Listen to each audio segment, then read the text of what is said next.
Friends, we're coming to you live from Blakemore Field at Citizens Bank Stadium in Van Buren. We're ready for some Cyclone football. I'm Mickey Duval. I'm joined by Aaron Duval, our color man, producer John Henderson, of course, back in Russellville, our cameraman Maggie Duval, and our stat guy Chase Canfield working with us tonight. As we continue our pregame show, we want to let you know that we're also streaming live on the internet at rivercountrykcjc.com. We're also on our Cyclone Booth YouTube page, so you can watch along with us, or the old-fashioned way. Just turn on the radio at 102.3. It's your home for Cyclone sports all season long. That's not football, but basketball also. We talked to you a little bit about the Cyclones having some injuries, and we'll mention that again. The Russellville without the services of Jaquan Bobo. This will be the second game that he's missed after emergency surgery. Travis Midlam, an offensive lineman who got injured in the Benton game, broke his leg, will be out. So Russellville going to start they're going to do it by committee almost. We believe it will be Hayden King, number 54, switching over from the defensive side to get the start at guard. We know that Guillermo Arroyo has switched from number 17 to 68, I believe, and he's going to help at the guard position. Of course, they have Dalton Hallmark. We don't know if he's going to be 86 or 64 tonight. We'll have to wait and see on that. But the Cyclones need to look. It all starts with those guys up front. They've got to protect, and if they do, you never know. Whitford may have another 300-yard game in his arm. He's had 2 already in this short season, and it all starts with the guys up front and protection for that Russell Cyclone quarterback and the Russell Cyclone offense. Well, it's going to be a beautiful night tonight, and there's no clouds. I was trying to find some type of a flag to look at, see if there's any wind tonight. I'm looking at the trees across the field, and I don't see the trees moving. So the wind should not be a factor tonight. This field lays north and south. And we're on the west side, on the home side, looking across. We have some people from fans and parents from Russellville that's come out tonight and to support the Cyclones. We appreciate that, and we also appreciate you listening to us on the radio and other media. They're getting ready for the coin toss, so we're going to take a break and come back with the kickoff. You're listening to Cyclone Football on River Country KCJC. Trey Potter and number 54, Hayden King. This is Dr. Christy Bartlett at St. Mary's Regional Medical Center. Our world has changed a lot in a short time, but your health and safety remain our #1 priority. We have the supplies needed and processes in place to keep you safe. We've implemented visitor restrictions, and we are reducing physical contact as much as possible. Patients and employees are required to wear masks for your protection and theirs, and your care team is screened daily. So don't wait to get the care you need. St. Mary's is here for you today and always.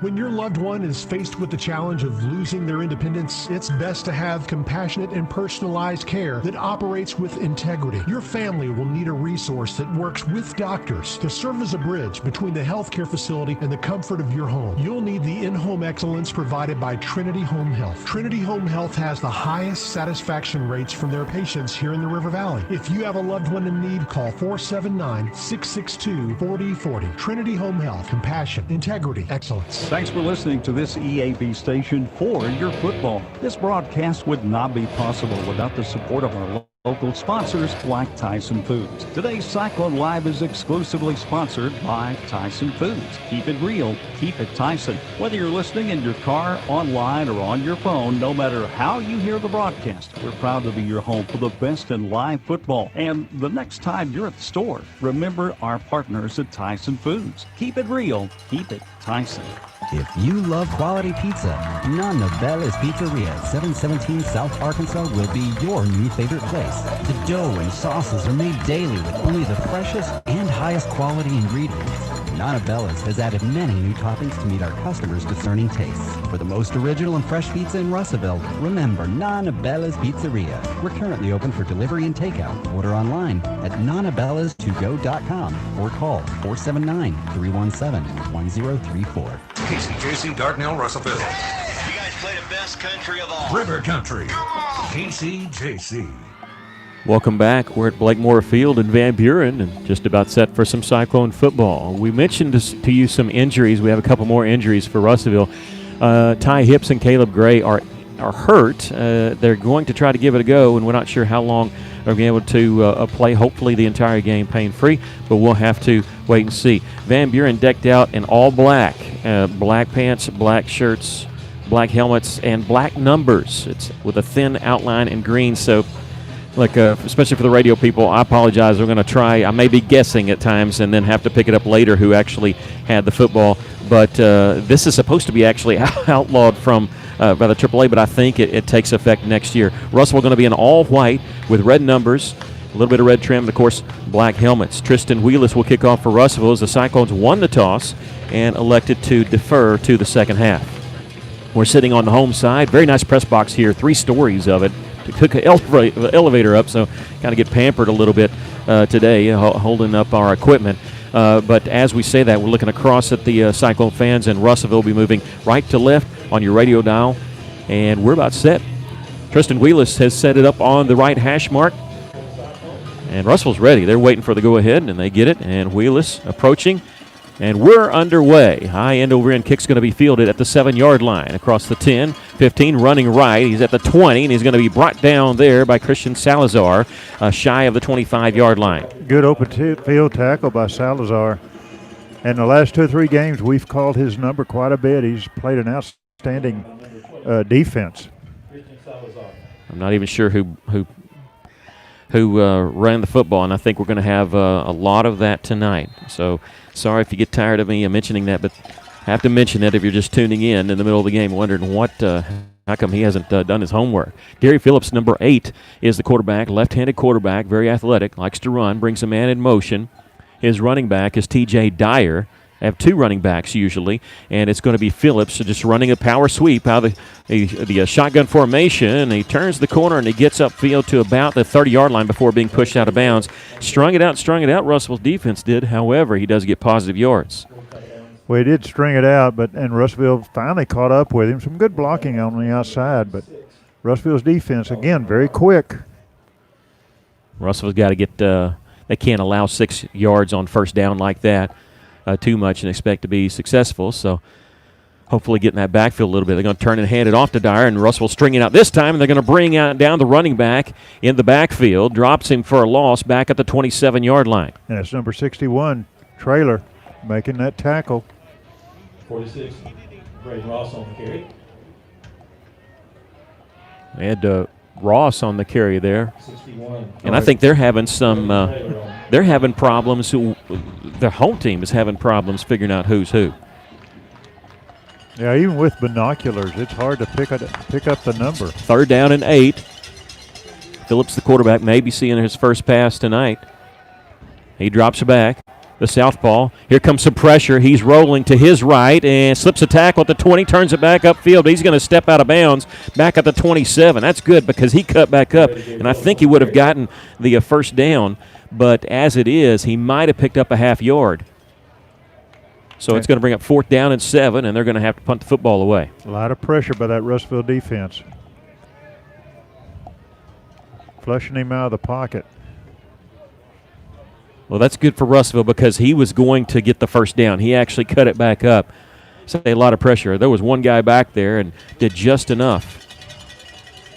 Caleb Gray back to receive this punt. Russellville not coming after it, playing it safe. It's an end-over-end kick. You usually don't see that from a punt, and Gray will take it at the 35-yard line, running to the right side. He's got the 40, got a little bit of a few blockers on that far side, 45, midfield, and he gets out of bounds, and he comes up hobbling a little bit. A late flag coming in as they hit him in the after he went out of bounds, and he kind of hopped out of bounds. He was favoring that left ankle. I don't know if he just injured it there. We'll have to monitor that, but he does get to the Van Buren 47-yard line on the return. Yeah, I think number 12, Rourke, is the one who hit him out of bounds. After the play was over, personal foul, kicking team number 13. That 15 yards will be added to the end of the return. First down, Russellville. Well, I had that wrong. It wasn't 12, it was 13. I believe that's Dyer. You heard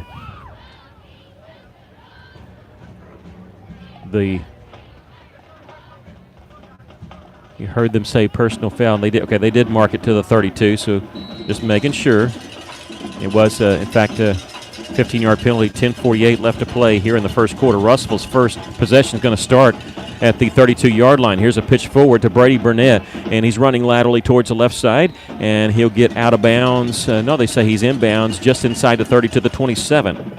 That's considered a completed pass to Brady Burnett as it was shoveled forward from Braden Whitford. You like to see that offense gain about 5 yards on first down, so good play by the offense. Second down and 5 for Russellville. Ball on the left hash mark. Whitford, short side of the field, his left, has Trenton Stokes over there. 2 receivers to the right. And Hallmark, the S-back, right behind the guard and the tackle on the right side. Turns, nothing there on the right side, and Whitford's going to have to eat it, and he's dropped back at the 34-yard line. Yeah, that defense read that play. They were in on Whitford before he had a chance really to set up. Well, he had some time, but he did a good job. That was covered out there on that right side. So he did the smart thing by not pulling the trigger on the pass, but it's left Russell with a 3rd down and 11. Same formation. Here's a mishandled snap, and Damon Donahoe catches it, but he's going to lose yardage on the play. It looked like the snap was actually to him, but I don't think that was the plan. Well, if Russellville had thoughts of going for it, probably not going to now because losing 6 yards and 4 yards, looking at 4th and 15. And they've got a new punter tonight. This is going to be Ben Hallmark, the backup quarterback. He's a sophomore, brother of Dalton Hallmark. He's standing at his own 50, and we'll see if Russellville actually does punt this football away. He does. It's a wobbly kick, but just one a pooch kick. It's going to hit at the 16, take a Russellville roll inside the 15, roll back to the 15, and that's where it will be down by the Cyclones. Yeah, good kick by Ben Hallmark. Yeah, you say, well, it's 22 yards. If you down it inside the 20-yard line, that's exactly what you want, and you want to pooch kick it there, and Ben's kick is down at the 15-yard line. So both teams going 3 and out with punts on their first possession. 9 minutes left to play here in the first quarter. We have no score. Van Buren will have the ball at their own 15. Ball on the left hash mark. Phillips the quarterback.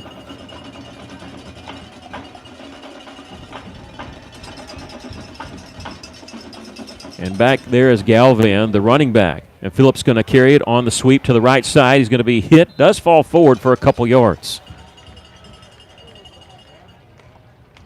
I was trying to see who made that stop. I believe it was 63. You can't complain about Russellville's uniforms tonight.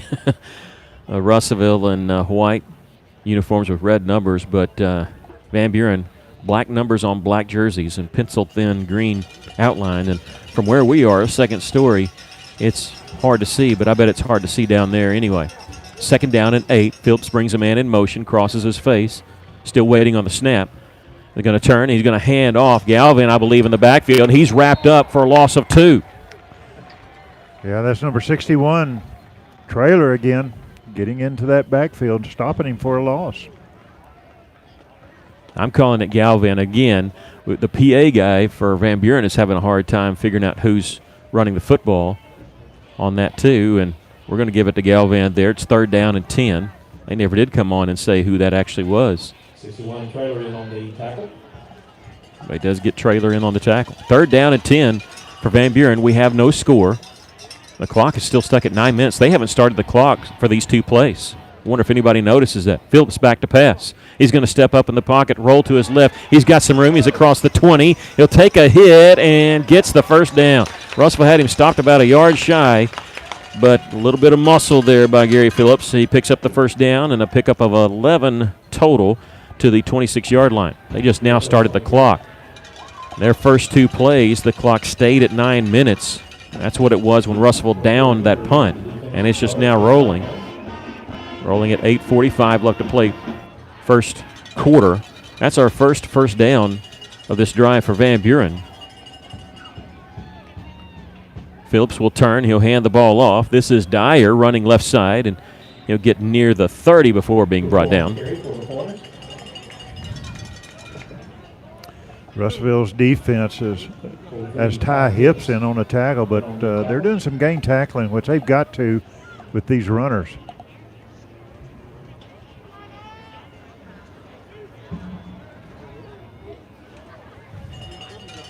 It'll be 2nd down and 7. Ball on the left hash mark for Van Buren at their own 29-yard line. Phillips back to pass. Here comes the blitz. He's hit as he throws, but it's complete and out of bounds at the 34-yard line. Ty Hips laid a lick on Phillips, but he was able to complete the pass. Yeah, it was good hit by Ty Hips. I think the quarterback will remember him next time he goes back to pass. We've got to have a stop here. Yeah, they said who had the reception. I have no idea. It's going to be tough to keep stats for them tonight. 3rd down and short, and Russell just gave him a 1st down, jumping off sides. So the Cyclones give a 1st down because of the penalty.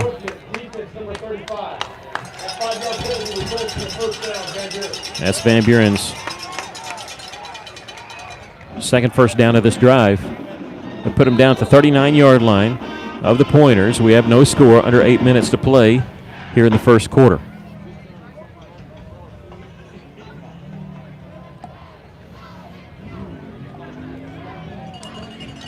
Pistol formation as the running back is a good 4 yards behind Gary Phillips, the quarterback. Man in motion.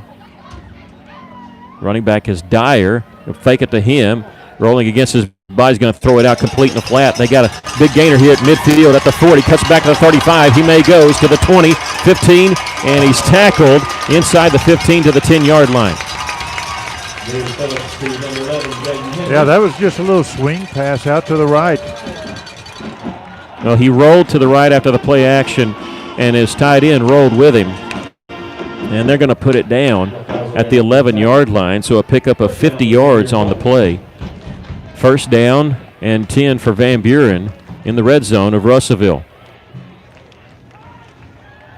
7:22 left to play here in the 1st quarter. No score, but Van Buren knocking on the door. Phillips brings a man in motion. This will put 3 wide receivers to the left side. Wouldn't be surprised to see a sweep. Nope, they're going to right between the tackles and can't break that last tackle. Otherwise, he might have scored. He does get to the 5-yard line as he was tripped up by Carson Smith. Yeah, good tackle by Smith. They give him the 6-yard line, so a pickup of 5 on the play. They can get a 1st down without scoring a touchdown. 2nd and 5 from the 6. Under 7 minutes to play 1st quarter. We have no score. The Pointers have 3 wide receivers to the right, 1 to the left.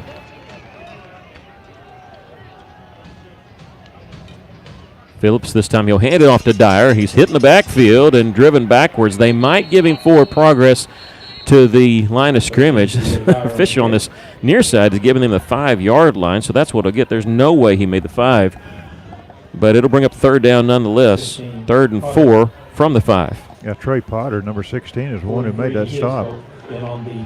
Hit him just below the waist. 2 receivers to the left, 1 to the right. They have the S-back on the left side and the running back on the left side. And Phillips rolling to his left. He's going to run it all the way. He's inside the 5, does not get into the end zone, however, does have enough for the 1st down. So they'll have it 1st and goal from the 1. They had a 50-yard pass play on just a little dump pass to the tight end.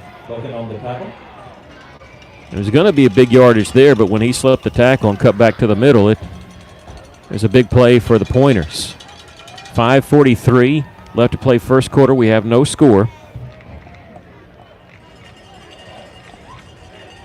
Van Buren taking their time on this one. They're not moving fast at all, but tight formation, just 1 wide receiver out here. It's probably a running play.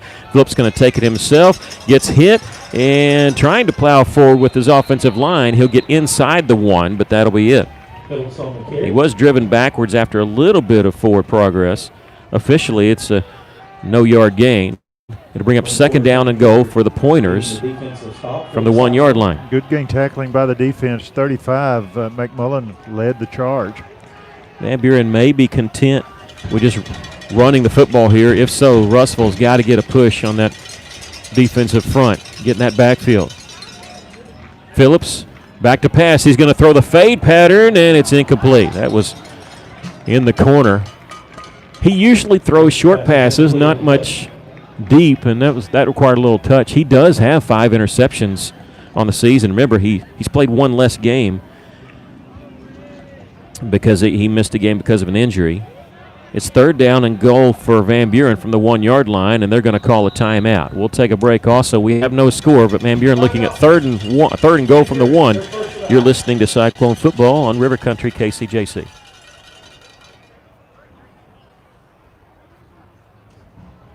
Feltner's Athletes Corner half of half clearance sale is now in progress. Save half of half off footwear from Nike, Asics, Brooks, New Balance, Keen, and Chaco. Save half of half or more on apparel from the North Face, Columbia, Patagonia, Mountain Khaki, Kavoo, Under Armour, Nike, and many more. Feltner's Athletes Corner, 2320 West Main Street in Russellville. Open 9:30 to 6 Monday through Saturday. All sales during this special savings event are final. Welcome back. Van Buren taking a timeout. They know this is a big play. 3rd and goal from the 1.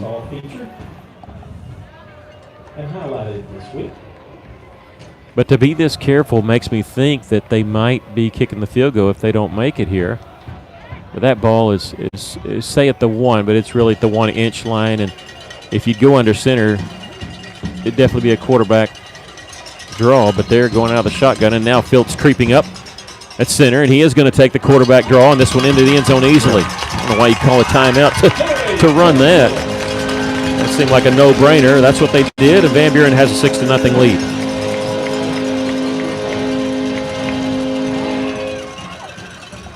Well, they had that big offensive line just push our defense back, and I agree with you. Why call a timeout if you're going to go a quarterback sneak? On to kick is number 90, Jose Zarate. Extra point is good. Van Buren leads at 7-0 with 4:44 left in the first quarter. We'll take a break. You're listening to Cyclone Football in River Country KCJC.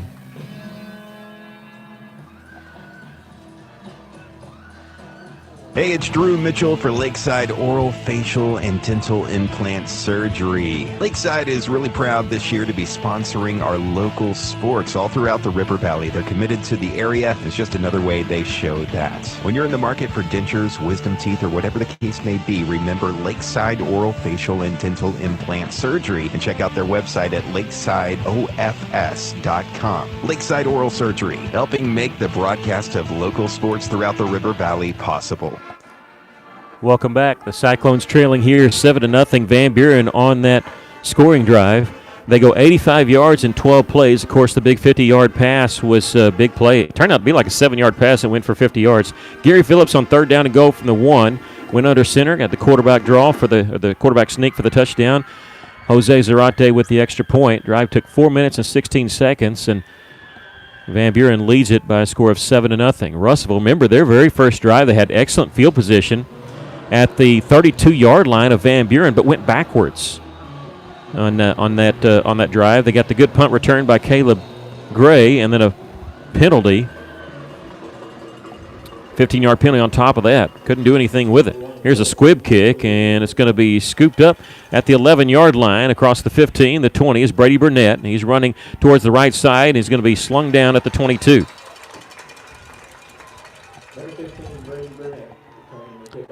11 yards on the return for Brady Burnett. Russell will have the football at their own 22-yard line. Yeah, Russellville just needs to take their time, march down the field, and match this score. Just. What if they don't take their time, they just score? Would that be all right? That'd be fine, too. I'm a little bit gun-shy of this clock. 4:36 left to play here in the first quarter. Russellville trailing 7-0. This will be the second possession for the Cyclones. Low snap. Whitford going to pass out to Brady Burnett, and he's dropped behind the line of scrimmage inside the 20 at the 18. Well, the blitz was coming right up the middle, and Whitford had to pick up the ball off the ground. There's a low snap.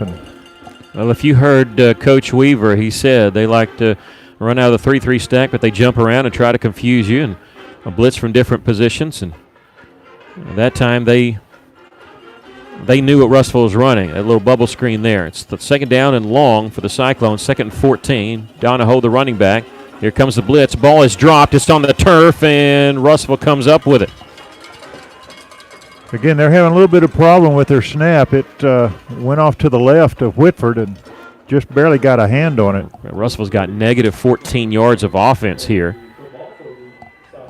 3:42 left to play first quarter. Russell trailing 7-0, and this has not started off well for Russell. They had their first drive start at the Van Buren 32-yard line. Had to go 3 and out. Since they took over here after the Van Buren score, they've gone backwards. A loss of 9 yards on 2 plays. Whitford back to pass on 3rd and long. He dumps on the middle screen to Donahoe. He's across the 20, and he'll take a shot just past the 20 to the 23. Get some good positive yards, but nowhere close for a first down, and Russell will have to punt it away. They do give him the 24-yard line. It's looking at 4th down and 8. Now, Cyclones had been Hallmark on to do the punting. He had a 22-yard punt, but it was a pooch kick down at the 15-yard line. We'll see if he tries to boom it here. He does get this one away. It's a wobbly kick and going to be fielded at the 50. It's fumbled. Russell picks it up. It's Donahoe at the 30, 25, and Russell on a muff punt. You can't return it, but they're getting the ball at the 49-yard line. How about that? Why in the world Van Buren was trying to field that ball, and Russell recovered it at the 49-yard line.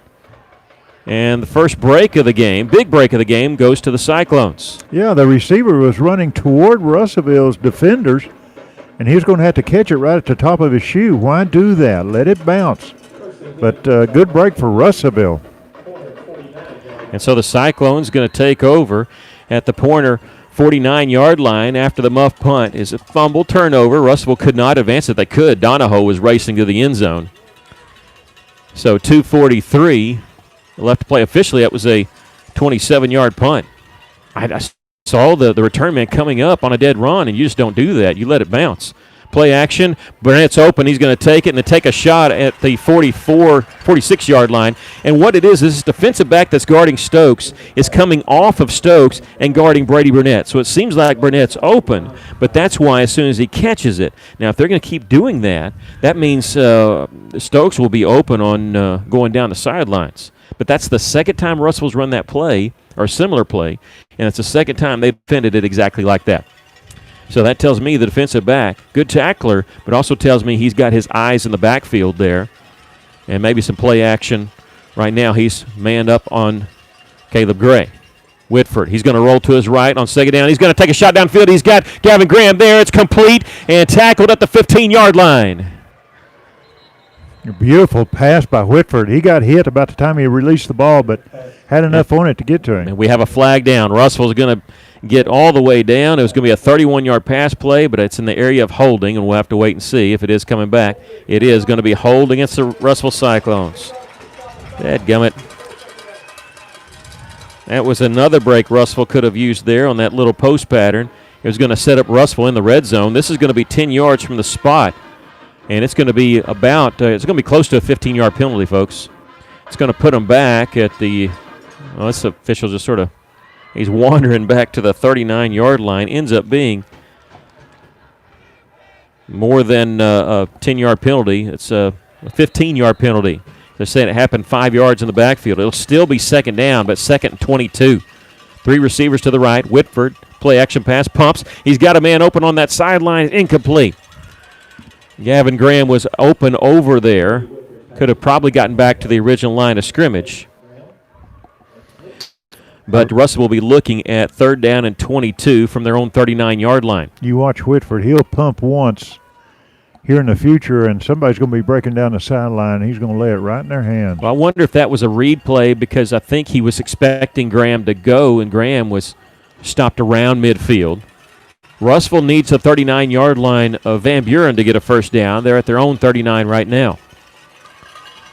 Whitford gets the snap.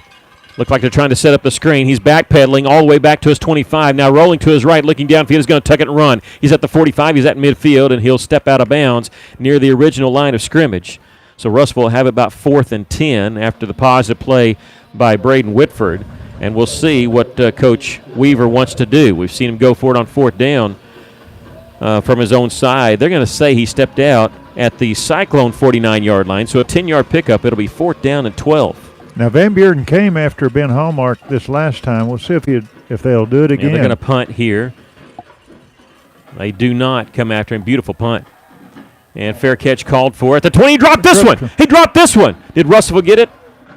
No, Van Buren got it back.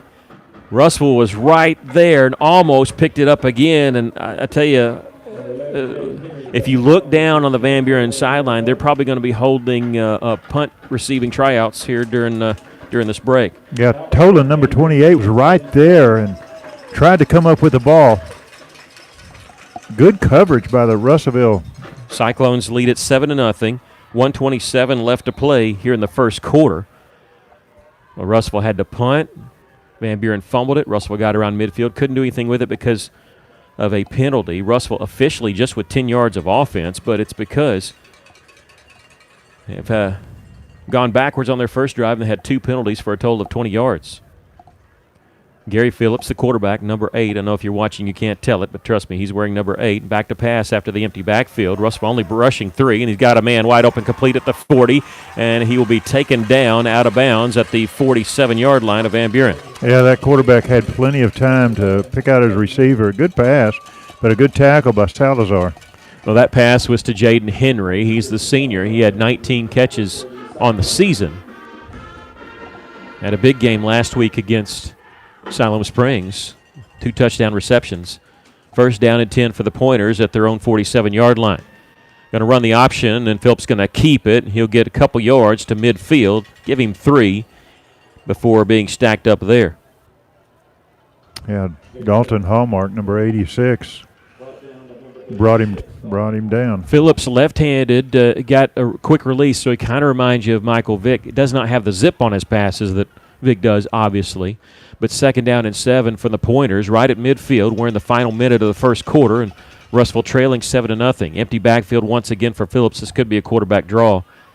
We'll see. Nope, he's going to drop back. Here comes a delayed blitz, and Phillips, he's rolling out to his right. It's not going to happen.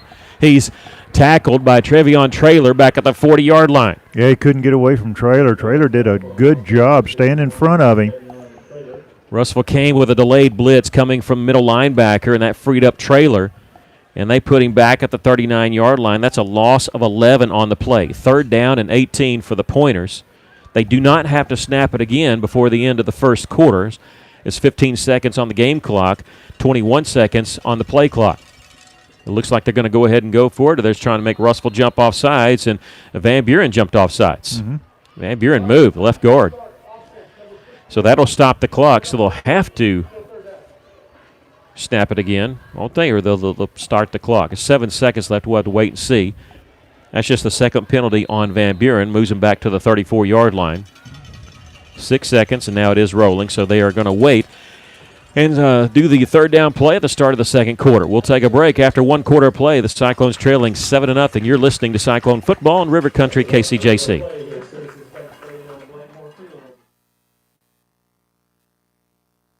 Joshua's Fine Jewelry, your locally owned, family-owned luxury jewelry establishment in the heart of downtown Russellville, is having a really wonderful watch sale right now.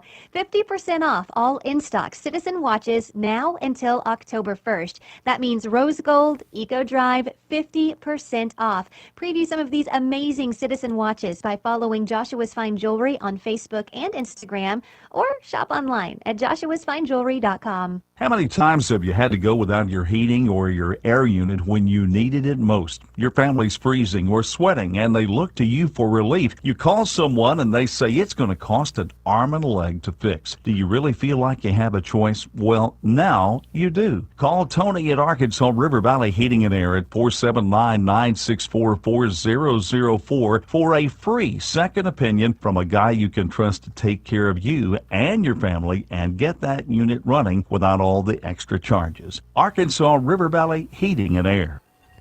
How about we start the second quarter with a big stop? Russellville looking to stop Van Buren as they have 3rd and 23 from their own 34-yard line. Empty backfield for Gary Phillips, the quarterback. He'll turn and fire a screen pass complete out to the 30. He's got some work to do across the 35, the 40, trying to stiff arm a man, but gets out of bounds, pushed out of bounds at the 43. Russellville giving up some yards. They didn't care. They just wanted to get a stop there. Yeah, number 24, Shane Booker, pushed him out of bounds. Good play. That's to Jaden Henry. That's his third catch for a total of 86 yards. It'll be 4th down and 13. Van Buren leading at 7-0.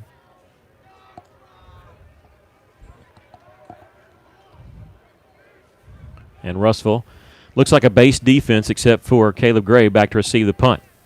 It's a low, wobbly kick. He's going to let it hit at the 28. It's going to take a pointer roll inside the 25, inside the 20, and roll dead about the 17-yard line, we'll say.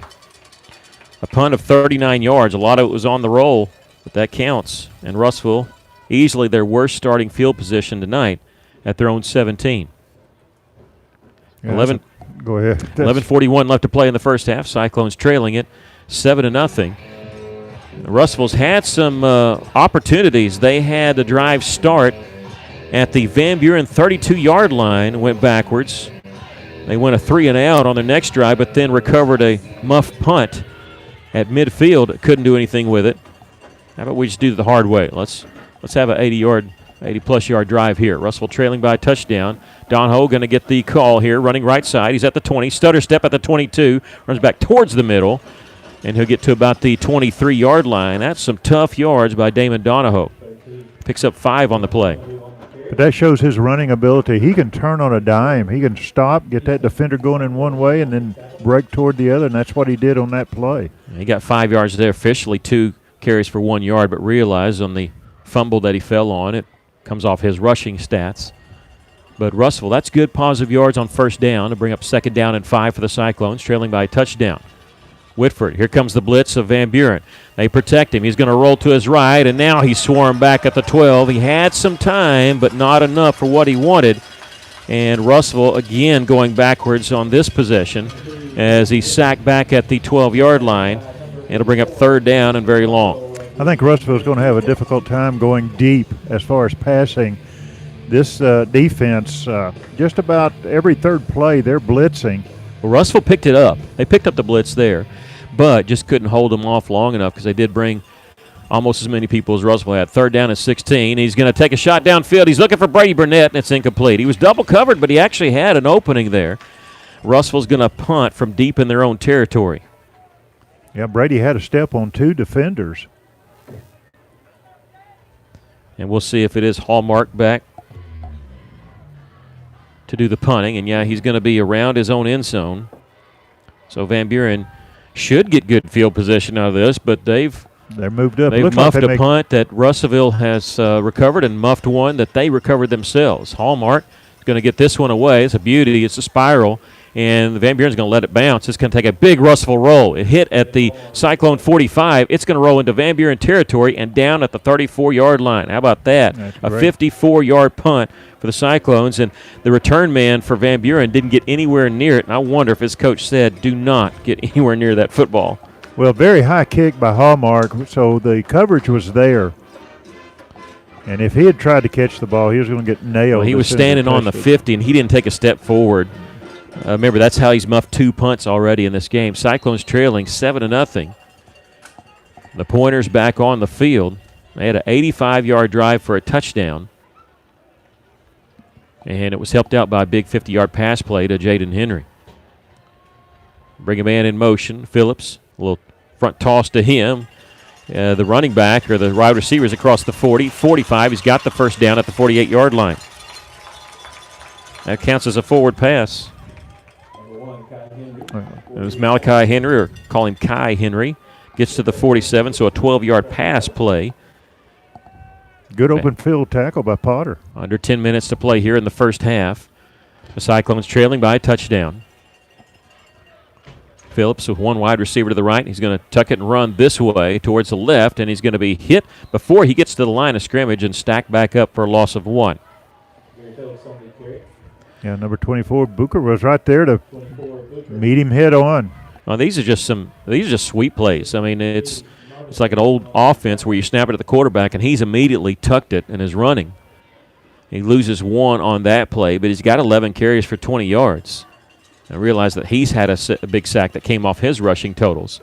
2nd down, 11 for the Pointers at their on 46-yard line. Phillips going to roll to his left, short side of the field, throwing in. It is. Did he catch it? It was complete. It looked like it is right around the 49-yard line of Van Buren.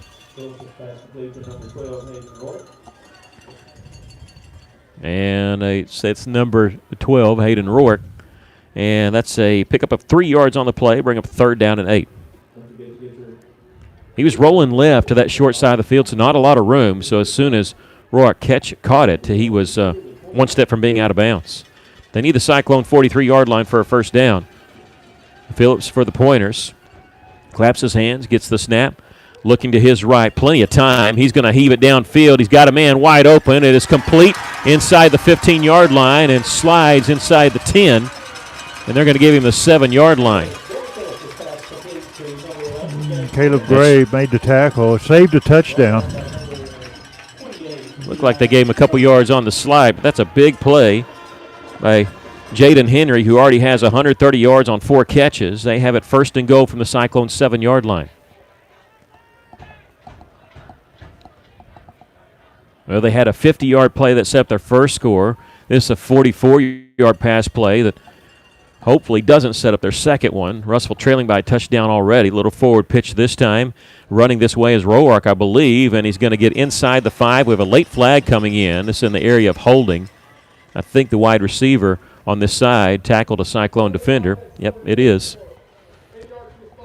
10 yards from the spot, and we'll have to wait and see, is the spot the 7-yard line? No, they're going to spot it from the 8, so wipe out the pass play there. And they're going to put it back to the 18. Ends up being an 11-yard penalty. 1st down and goal from the 18-yard line for the Pointers. Yeah, I think Salazar is one who got tackled. That's one thing when a wide receiver holds, it's in view of everybody. Sometimes those offensive linemen inside with all that going on, all the traffic inside there can hide that a little bit. Wide receivers, you can see that, spot it quickly. Phillips from the left hash mark, 1st and goal from the 18. Play action pass, looking to his right now, being flushed out of the pocket. Looking downfield, pumps, he's going to run it. He's across the 15, the 10. He's inside the 5, and where did he go? Touchdown. He got into the end zone. Got the pylon. Very late signal, but he got in. An 18-yard touchdown run, and Van Buren on that drive made it look easy. They lead it 13-0. Phillips now 12 carries for 38 yards, and Zarate on to try the extra point for the Pointers. It's not the start that Russell wanted. Kind of the opposite of the junior high team last night. Got exactly the start they wanted. The Cyclones tonight, not the one they want. The extra point is definitely long enough, and it's good. 14-0 our score. Van Buren leading. We'll take a break. You're listening to Cyclone Football in River Country, KCJC.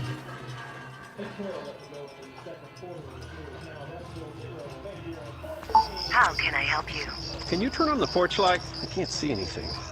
Sorry, I didn't get that. Ow! Not every innovation is helpful. But the new ITMs at First State Bank can help you achieve your banking needs at the push of a button. Interact with local tellers, cash a check, and more, right from your car. Plus, ITMs are open weekdays from 7 to 7. To learn more about First State Bank's new innovative services, go to fsbitm.com. Welcome back. Van Buren scoring on that drive. They go 66 yards in 5 plays.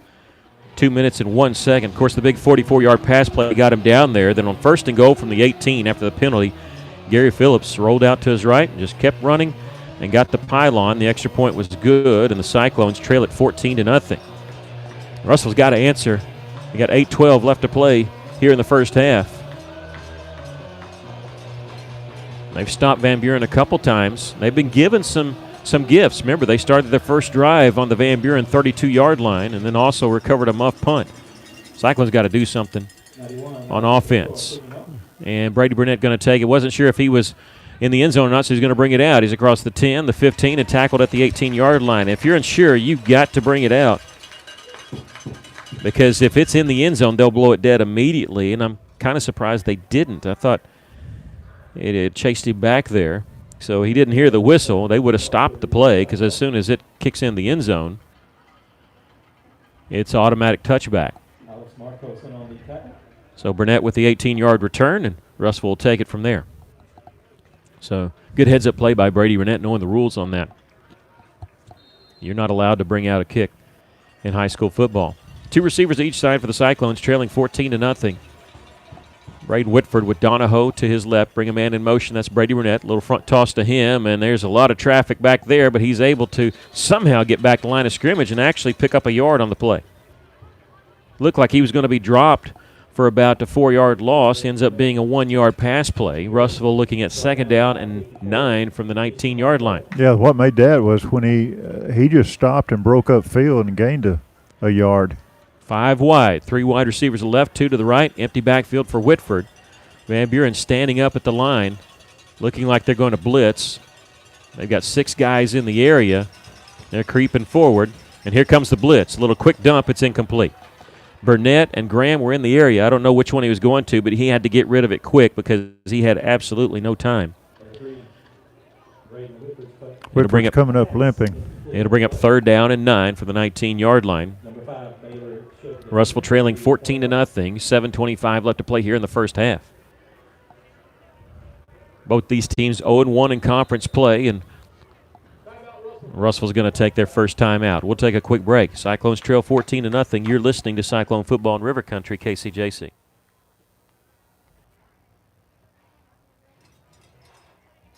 Maybe you're moving some dirt around the house. Got jobs to do. Well, maybe you don't have what you need. River Valley Tractor has it, and they have great prices and great people. They treat people like you would expect to treat family. Kubota has you covered. Construction equipment, farm equipment, zero-turn mowers. Go by today and see the family at River Valley Tractor, 702 Weir Road in Russellville. Call them today at 968-3795. That's 968-3795. Crosby Tuck, the Van Buren coach in his 2nd season. He was a wide receiver at Shiloh Christian, played for the Razorbacks. He was the offensive coordinator here for Casey Dick, and when Casey Dick went to Fayetteville, they took 1 hour to name Crosby Tuck the head coach. He's in his 2nd season, 8-7 coming into this game. Right now, Russellville, they need a first down, looking at 3rd and 9 from their own 19, trailing by 2 scores. Hard count by Whitford. Boy, it looked like Van Buren got in the neutral zone, but they didn't whistle it. And now he'll reset. 15 seconds on the play clock. Whitford going to backpedal. He got to set up the screen. It's complete. Across the 20, 25 is Stokes. He's got the first down at the 30, 35, 40. And he's going to be brought down finally for Russellville at the 47-yard line. Great upfield blocking by that Russellville offense.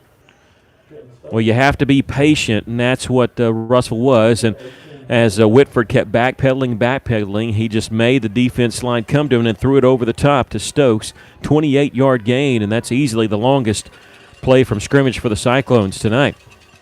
Trailing 14-0. That Kobe Robinson in the backfield. 1st and 10. Whitford going to throw the short side of the field. Again, it's to Stokes. He's at the 45 of Van Buren and tackled out of bounds at the 43. Trent Stokes, back-to-back catches for him, and if they give him the 43, that'll be a 10-yard pickup and a first down, and it is. They did.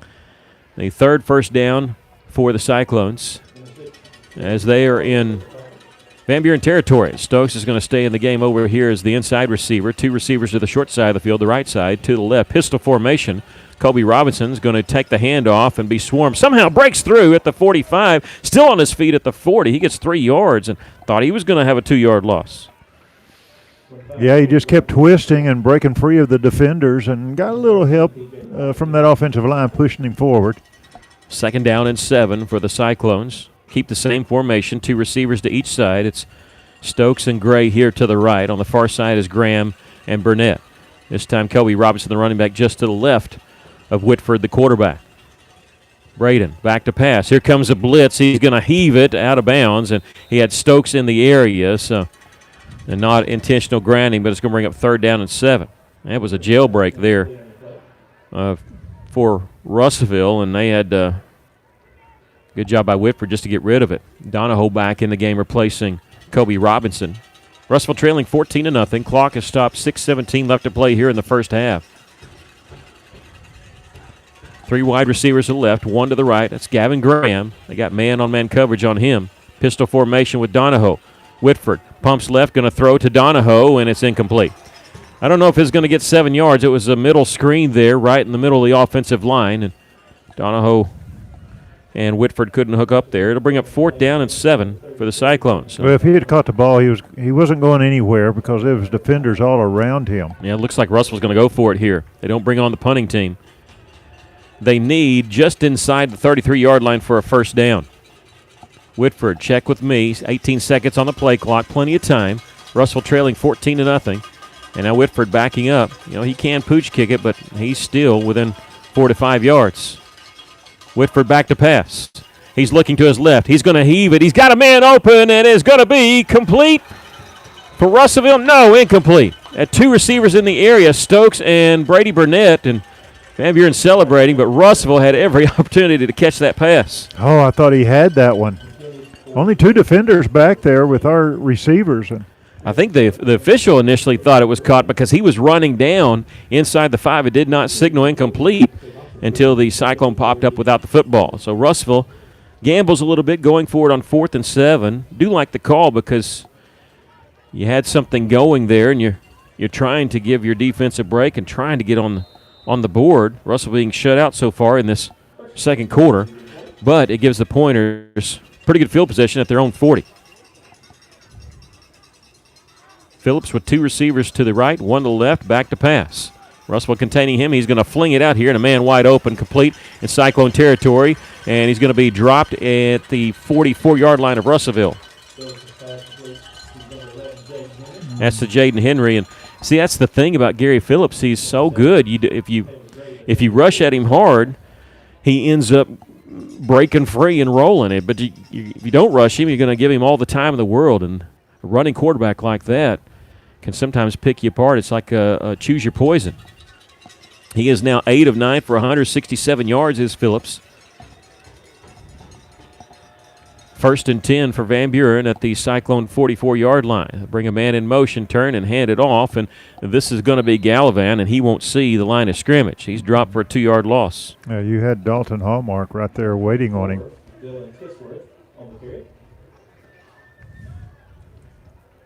Loss of 2 on the play. 2nd and 12 for Van Buren.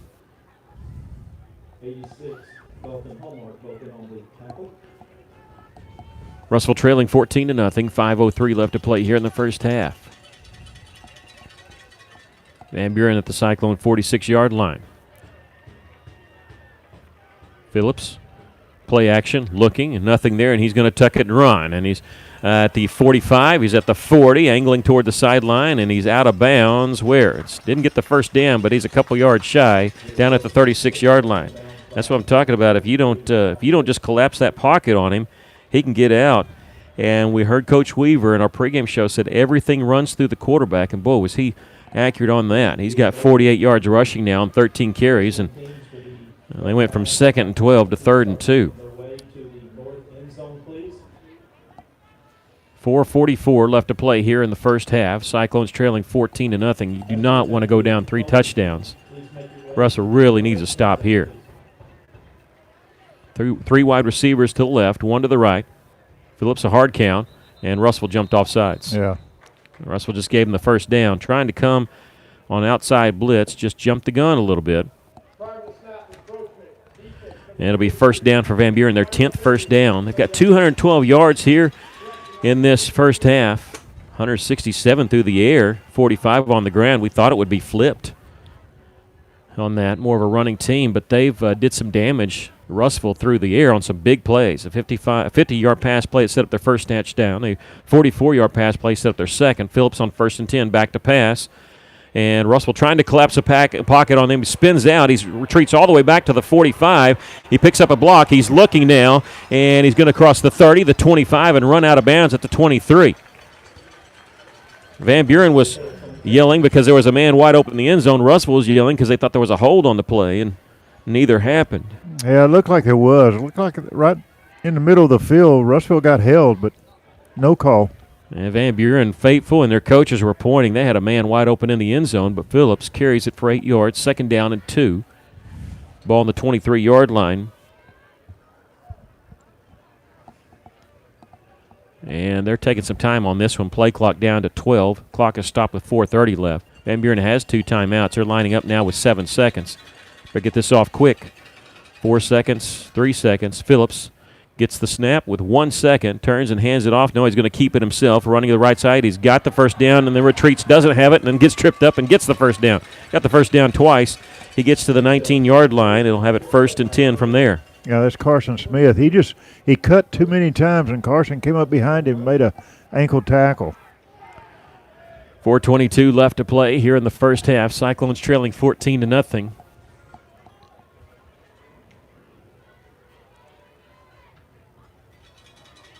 Van Buren taking their time. Clock rolling now. Of course, it just stops the clock to set the chains in high school football. 1st and 10 from the right hash mark, the 19-yard line. Phillips gets the snap, little forward pitch to Henry, I believe. He's running laterally. He's going to be tripped. No, he gets it. He broke a tackle at the 15, 10-5 touchdown, but it's a hold coming back here. I mean, Van Buren celebrate, but I didn't get excited because I knew it was a hold all the way. There's a hold back at the 22-yard line. Van Buren faithful doesn't like it, but the guard had pulled, and again, he tackled Dalton Hallmark, and Hallmark was back there looking at the official and said, what about the flag? The official pointed. He said, I've already thrown it. It's going to be 10 yards from the spot. It's going to put him back at the 32-yard line. Yeah, that's a break that Russellville needed. Well, if they don't hold, Dalton probably makes the tackle. That's the thing. I think it's excited because the flag was out before he'd even reached the 20-yard line. It'll bring up 1st down and 23 because the 13-yard penalty, 10 yards from the spot. Van Buren has it at the Cyclone 32-yard line. Russellville showing blitz. They back off. Phillips back to pass. He's going to be flushed out by Ty Hips. He's across the 30, 25-20, and tripped up by Salazar, but not before he gets inside the 20 to the 18. Yeah, good play by Salazar. This man's going to score. It's frustrating when you say we make a good play, but they got 15 yards on it. It's just so frustrating. This is what they want is they want their quarterback running free. And so what do? If you blitz him like that, he takes off running. If you don't, he can pick you apart. And they've got 2nd and 8 from the Cyclones 17-yard line, and Russellville just jumped off sides again. And it goes from 2nd and 8 to 2nd and 3. Russellville's self-destructing a little bit in this game. They've shot themselves in the foot a few times. Had the ball at the 32-yard line on their first drive. For 30-yard line, Van Buren went backwards, and on this one, a couple big penalties here has given Van Buren a 2nd down and 3 when they started it with a 1st and 23. I say big penalties. I don't mean in yards. I mean big at the time.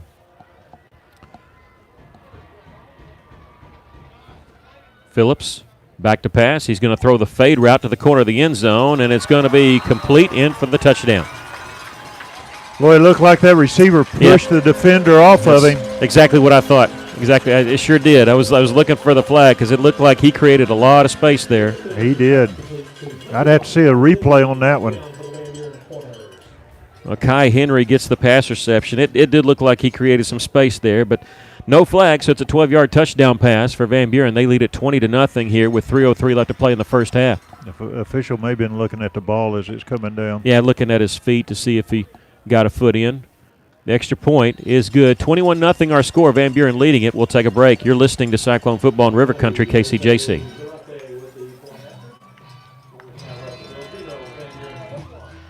For over 70 years, Old South Restaurant at 1330 East Main Street in Russellville has been faithfully serving the River Valley. Whether it's starting your day with a good old-fashioned breakfast or helping you make it through the workday with a hearty home-styled lunch, and of course serving your family with a dinner that would even make your mama proud. Old South Restaurant on Main Street in Russellville. We're here for you. We're here for you. Come on by Old South.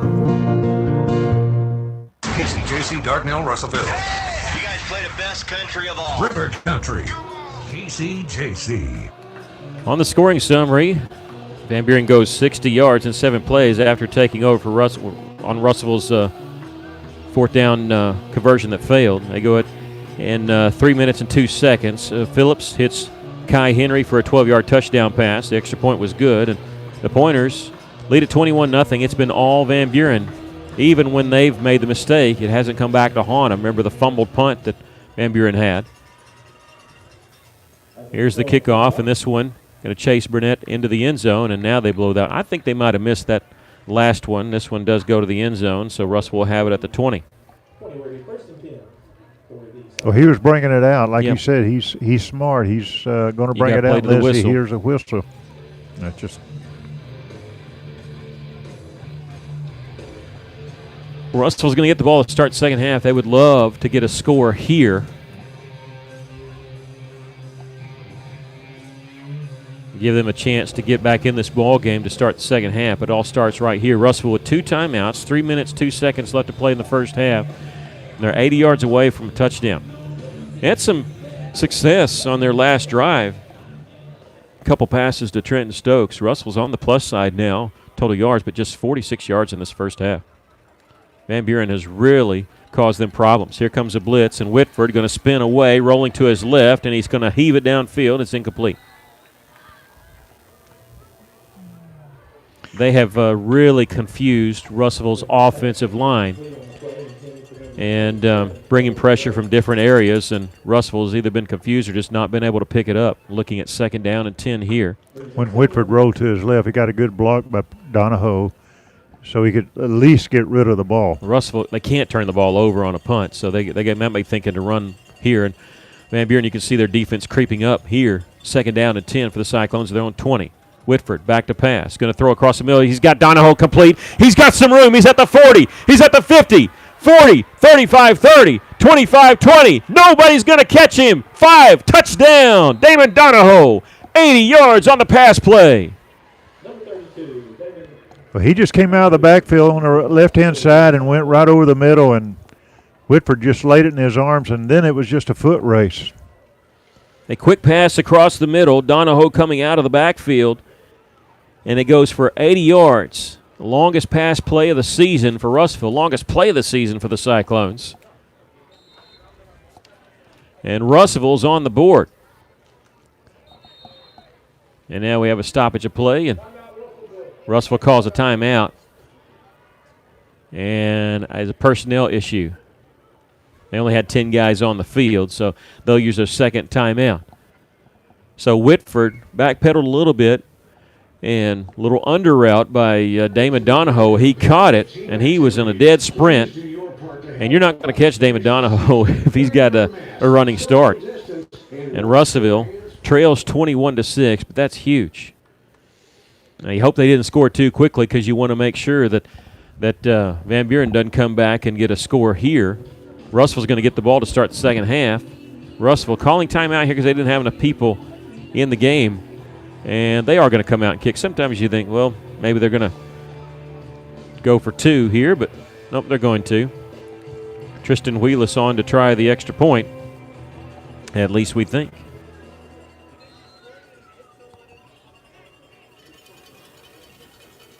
It's down. It's definitely long enough, and it's good. Russellville trails 21-7. We'll take a break. You're listening to Cyclone Football in River Country, KCJC.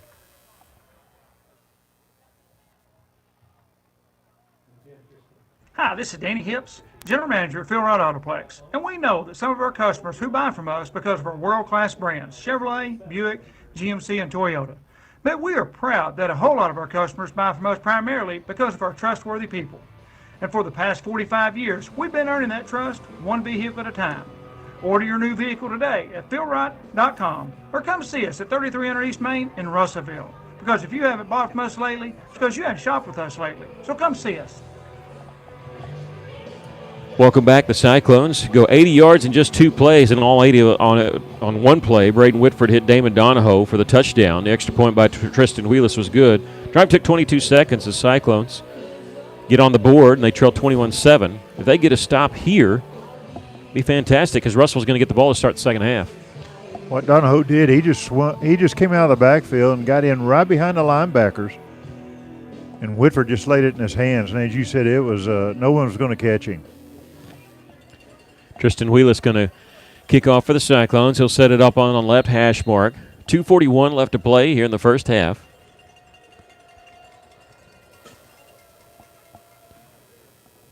Kicks this one. It's going to be fielded at the 8-yard line. He almost put his knee down. He's across the 10, 15, running to the left, stiff arms a man. He's at the 20. He's got some room. He may go. He's at the 40. He's at midfield. Cuts back at the 45. Still on his feet. He breaks a tackle at the 40, down at the 35, inside the 35 to the 32.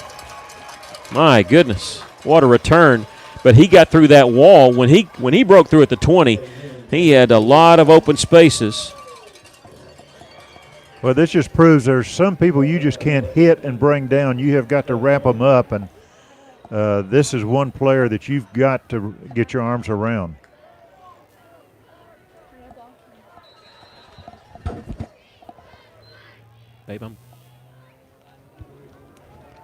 We're looking at 1st and 10 for Van Buren at the 32-yard line. So now you're going back to hoping in and a half. Now you go to hoping we can just keep him out of the end zone.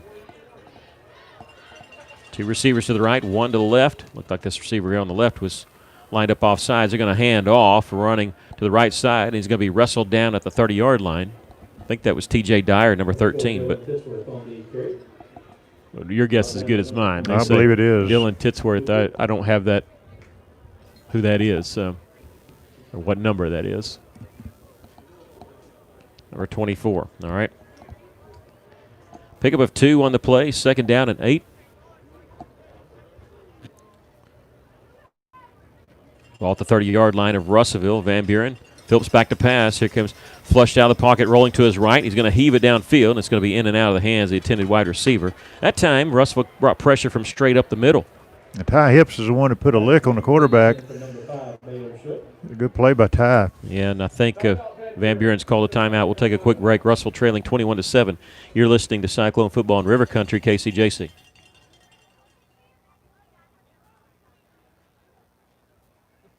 Arkansas Tire and Auto Service. We're more than just tires. Consistent, responsive, honest and fair. What makes us different? We're the ones who care. Trust our experience to know what you need. Professional and fast, see what we mean. Arkansas Tire and Auto Service. We're more than just tires. Arkansas Tire and Auto Service, 2304 East Main, Russellville. Van Buren calling timeout, and I think they have 1 left. They have a really nice video board. Scoreboard's kind of below it. It's a little hard to see. I think I see that they have 1 timeout left. Van Buren looking at 2nd down from the Cyclone 30-yard line, 2nd down and 8. They had a big kickoff return down to the Russellville 32, a 60-yard kickoff return. Trying to answer Russellville's score. Cyclones trailing by 2 touchdowns here. Phillips, the quarterback. Ball near the right hash. Trey Ponder, number 16, sneaking up. They're going to run to the right. To the left. And Phillips, he's going to break an arm tackle, get inside the 30 to the 25, the 24-yard line. A little generous on the spot there. Not enough for the 1st down. It'll be 3rd down and 2. Hallmark and Salazar in on the stop. Got to hold them here. 3rd down and 2. They're going to run to this near side. They've got the 1st down, Phillips does, inside the 20. He steps out of bounds. That'll stop the clock with 1:18 left. Yeah, they set up very quickly before Russellville really had a chance to get their defense set and ran the ball for a 1st down. This will be big for Van Buren if they answer Russellville's touchdown. Russellville had scored a touchdown on an 80-yard pass play, hoping to go into the half down by 14. And Van Buren's trying to tack one on very quickly. Put Russellville back down by 21. Cyclone defense needs to come up big here. Phillips looking at 1st and 10. Back to pass, looking to his right. He's going to throw. It's going to be tipped and intercepted. Caleb Gray, he's at the 30, the 35, the 40. He may go. He's at the 40, the 30, the 20, 15, 10, 5, touchdown. And Caleb Gray has just tied the career interception mark as a Russellville Cyclone, and he does it on a pick 6. Well, he read that perfectly. He hit the ball, bounced it up in the air, and as he kept running, he brought it down and just outran the receiver. Great job by Gray. You said the quarterback had been picked off about 5 times. Yeah, now 6. Now 6. 85 yards unofficially We'll have to go back and check that by Caleb Gray. And what a big turn of events. Wheelis with the extra point. It is good. Russell trails 21-14. We'll take a break. You're listening to Cyclone Football in River Country, KCJC.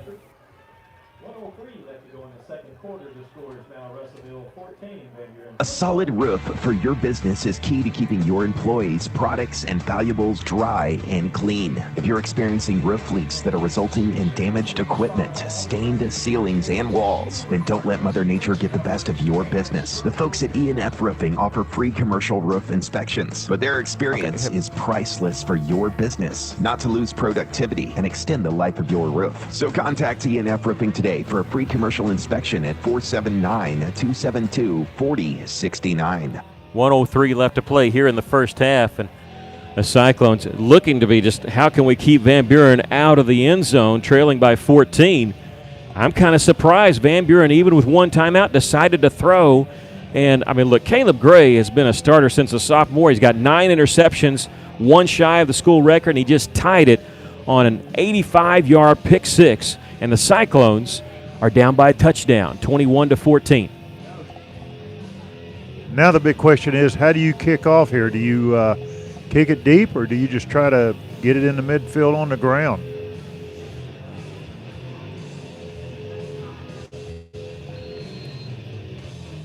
Van Buren's moving up. They don't think he's going to try to kick it that deep. I don't know why. They just had a 60-yard kickoff return. And Russell ran up, but it was a timeout because if you look, Tristan Wheelis actually had the football off the tee. He's got it laying long ways, and Van Buren called a timeout as he was approaching because they saw that and they want to discuss this. We're going to keep it right here. The interception career interception for Russell's 10. Andrew Tryon did it, and he did it in one season. He transferred from Lamar his senior season. He caught 10 interceptions his senior year. Went on to play 4 years at Arkansas State. Caleb Gray came in as a sophomore. Look, knew he had a chance to break it, but the problem is this year he's playing a lot more offense, and so I thought, I wonder if he's going to get a chance. I think he had 6 by his freshman year, but he just picked off his 10th, and a big play for Russellville, and I don't know if that's his first pick six or not. It may be. Huge. Well, if he got 10 in one season, why did they keep throwing his way? Yeah, I always said Tryon, people will say, how many could he have intercepted if he had played 3 years here? And I probably said 10 total because by the second year they would have stopped throwing to Andrew Tryon. He was actually a really good kick returner too, and Russell played in the playoffs that year at Springdale Harbor. The only point scored was on the opening kickoff. Andrew Tryon returned it for a touchdown, but Russell lost anyway. But Caleb Gray with a pick six and Russell down 21-14. Big turn of events for Russellville. After this, Russellville going to kick it, and they're going to squib kick it on the ground. It's going to be picked up at the 21-yard line across the 25, cutting back to the right and sliding down at the 31-yard line is a return man. That might be Henry. I got to tell you, I really can't see who. Black on black, black numbers on black jerseys. I can't see it. You know, might have been a good song by AC/DC, but I can't. Back in black is good, but it's tough. Tough for an old man like me. 9 yards on the return. That's much better than 60. And Van Buren has it with 58 seconds left to play in the first half, and they've used all their timeouts.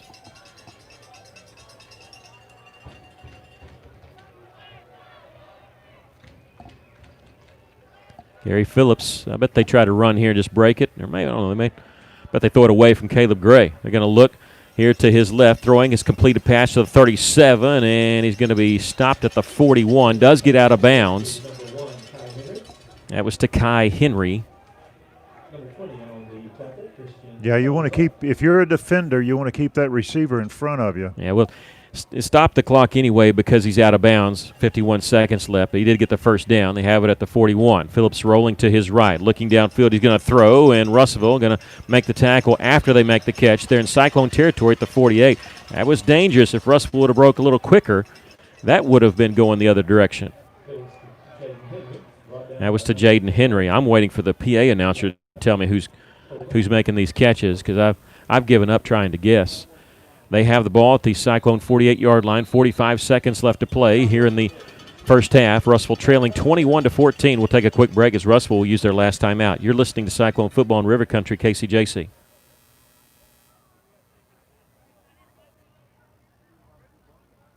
Taking care of families. That's what the folks at C&D Drugstore have been doing in historic downtown Russellville for more than 6 decades when it comes to all your pharmaceutical needs. When it comes to compounding special medicines, R.D. Walker and his staff are there to serve you. And most importantly, if you need delivery, if you need curbside pickup, you need C&D Drugstore on the corner of B and Commerce in downtown Russellville, a 60-year tradition.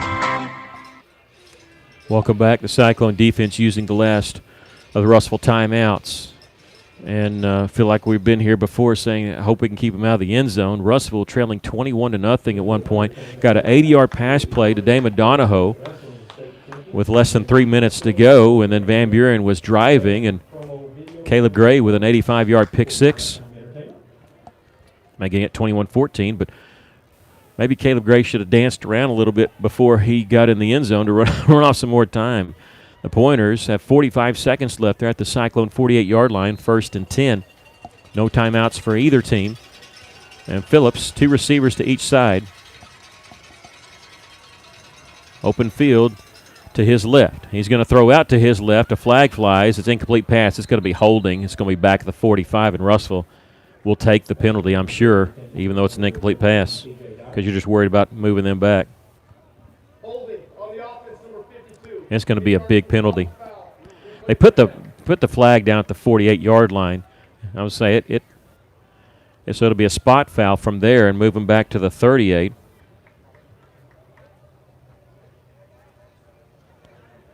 So a 14-yard penalty because it's 10 yards from the spot of the hold. First down and 24 for Van Buren. 40 seconds left to play in the first half. Phillips back to pass for the Pointers. They've released. They're trying to set a screen, and it's popped by Gavin Graham, but a lineman picked it up out of the air, and he's across the 40 to the 43-yard line. Clock is running. Yes, kind of confusion there. The clock is running. On the completed pass of 5 yards, clock down to 16 seconds.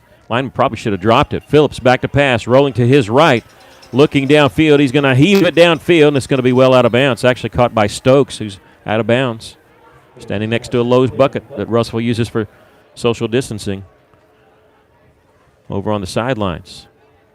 Yeah, that lineman picks it out of the air, and he gets 5 yards, but he ran off a boatload of time. Van Buren probably would rather him just drop it because now you got 7 seconds left, looking at 3rd and 19, but that really doesn't matter. 7 seconds is what's going on, and Van Buren didn't have a timeout to use.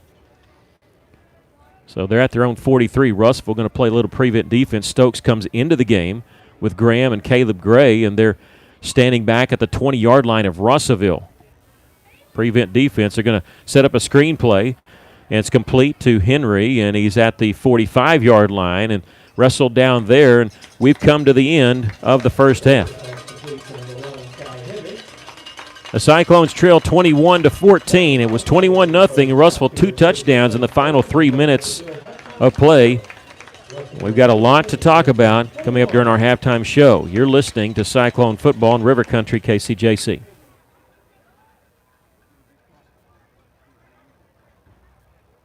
The right roof starts with the right roofer. That's why you should trust Miller Roofing Company. They're not just good, they're great. Miller Roofing has been serving our River Valley since 1991. Choosing an established company ensures upfront quality and back-end support for your home or business. Did you know the average roofing company lasts only 4 years? Mature, proven, and established companies carry the least risk, and that's what Miller Roofing's all about. Get your free estimate today by calling 479-890-3499 or visit miller-roofing.net. Hey guys, this is Carl Kirtley with Centennial Bank, and we love tailgates, pep rallies, and Friday night lights. The new school year is here, and nothing brings a community together like football. Now more than ever, Centennial Bank is proud to cheer all the student athletes in the River Valley. Centennial Bank believes the teachers, administrators, and staff of our local schools help make our communities great, and we applaud their persistence, preparation, and hard work during these difficult times. Centennial Bank invites you to be a part of this great tradition and show your support this season. Now let's go play some football. Centennial Bank, member FDIC. Why trust River Valley Tinting and Glass? Well, River Valley Tinting and Glass is a family-owned business, and they take care of their customers like family too. So remember, your local auto, residential, and commercial glass and tinting company, River Valley Tinting and Glass. Check out their work on Facebook or call 890-5839 to get an estimate. Or you could always come by 2202 East 2nd Street to see all they can do for you. From a business you can trust, River Valley Tinting and Glass. Cozy Furniture on East Parkway across from Comfort Inn and Suites loves and supports the Russellville Cyclones. Come in and see Joey and Dee, your local expert Tempur-Pedic dealers, and get the mattress of your dreams delivered to you free of charge. Check out Cozy Furniture on Facebook and Instagram or shop online at koziihome.com today. Come visit the knowledgeable staff at Cozy Furniture for furniture, accessories, and the Tempur-Pedic dealers who will not be undersold in Russellville. Go Cyclones. Welcome back to Cyclones Trail here at halftime, 21-14. And if that's all you know, you missed quite a bit. It was a really tough, excruciating first half at times, but an exciting final 3 or 4 minutes of that first half, just back and forth in Russellville. Very fortunate to be down 7, making some great plays. Your thoughts of the first half? Well, the defense tightened up toward the end of the half with that big interception, an 80-yard run by Caleb Gray.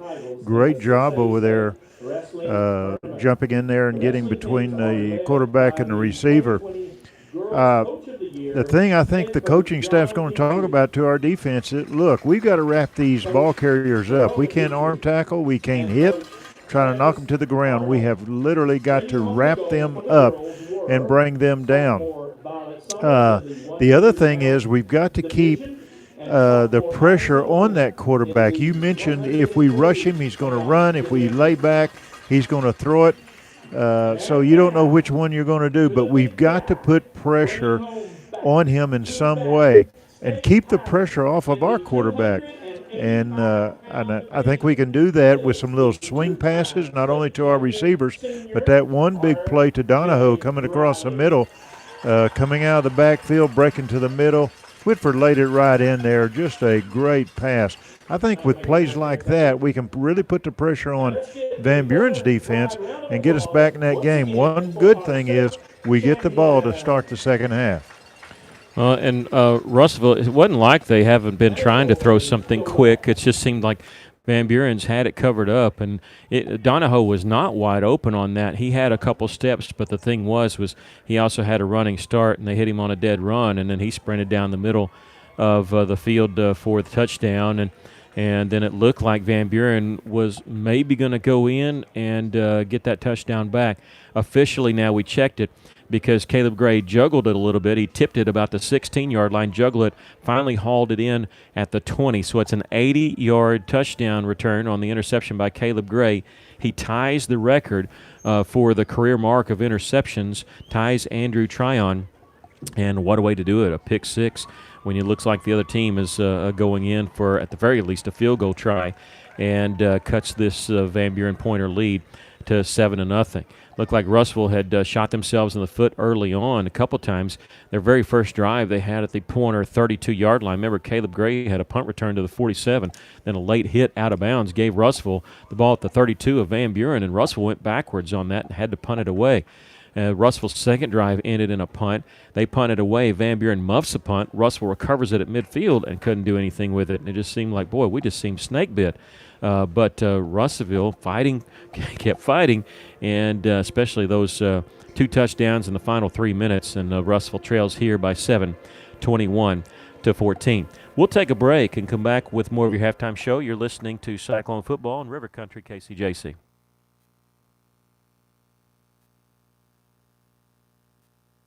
Are you having trouble deciding which Medicare plan will meet your needs? Is your mailbox full of mail from multiple insurance companies regarding different Medicare plans? Hi, I'm Mike Giroux. Finding the right Medicare plan doesn't have to be frustrating and confusing. Help is just a phone call away. Call Giroux & Associates at 479-857-2810 for an appointment and let us help you find a plan to meet your needs. We represent multiple insurance carriers, and we will help you find a plan that is right for you. Call Giroux & Associates today at 479-857-2810 to schedule an appointment. This is Dr. Christy Bartlett at St. Mary's Regional Medical Center. Our world has changed a lot in a short time, but your health and safety remain our #1 priority. We have the supplies needed and processes in place to keep you safe. We've implemented visitor restrictions and we are reducing physical contact as much as possible. Patients and employees are required to wear masks for your protection and theirs, and your care team is screened daily. So don't wait to get the care you need. St. Mary's is here for you today and always.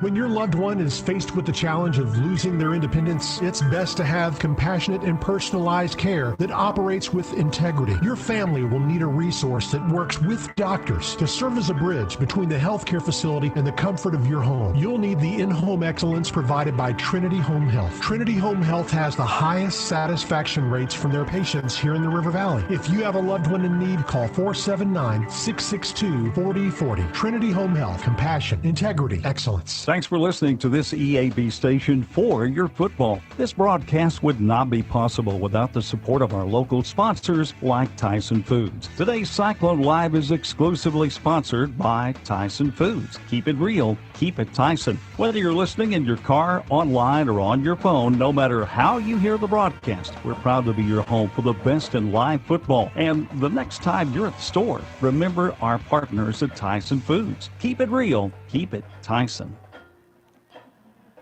Russell trailing 21-14 here at the half. I'm checking out some other scores that we're going to give you. Paris, it's a shocker that it's this much. They lead Hector 41-6 at halftime.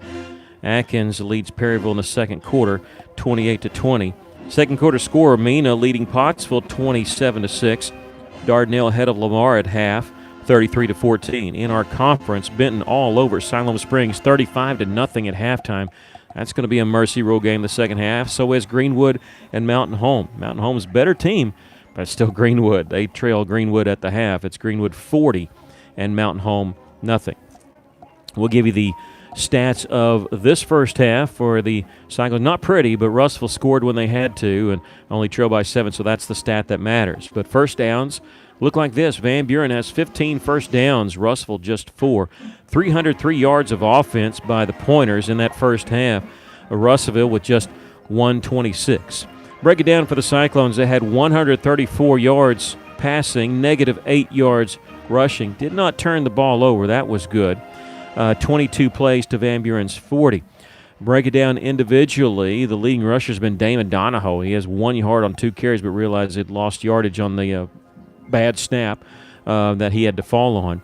But throwing the football, Braden Whitford, 8 of 15 for 134 yards and 1 touchdown. Of course, 80 of it coming on that play to Damon Donahoe. He actually has 2 catches for 91 yards and a touchdown reception. Trenton Stokes has 2 catches for 38 yards. Brady Burnett, 4 catches for a total of 5 yards. Gavin Graham has been held in check, but realized that Gavin Graham actually had a big pass reception inside the 15, but it was called back due to a penalty in that first quarter. Russellville was penalized 4 times for 30 yards, and all of them seemed costly. The ones on defense gave Van Buren a first down. Of course, that one that negated the big play by the Cyclones. Van Buren penalized 5 times for 58 yards. They've thrown it for 218 yards and rushed for 85. Gary Phillips, their quarterback, 13 of 16. He has a touchdown, does have an interception, the pick 6 to Caleb Gray. Does have a long pass of 50 yards. Jaden Henry, who had a big week last week against Siloam Springs, has picked up where he left off there. He has 6 catches in this first half for the Pointers for 157 yards. Has a 50-yard reception, a 44-yard reception. Malachi Henry has 4 catches for 48 yards and a touchdown. Phillips, their quarterback, is their leading rusher. 18 carries, 86 yards, and 2 touchdown runs.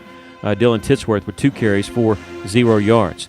They've got us on plays. I know Coach Weaver likes to look at that more than time of possession. They ran 40 offensive plays to Russellville's 22, averaging 9.6 yards on first down. Russellville's average is just under 3. Russellville 1 of 6 on third down conversions, 0 of 1 on fourth down conversions. Van Buren 5 of 8 on third down conversions. They did not go for a fourth down in that first half. But the main stat that you got to look at, Russellville trailing only by 7, 21-14. We'll take a break, come back with this day in Cyclone history. More of a look at this series that's been renewed after 4 years. We'll take a look at that after this break. You're listening to Cyclone Football in River Country, KCJC.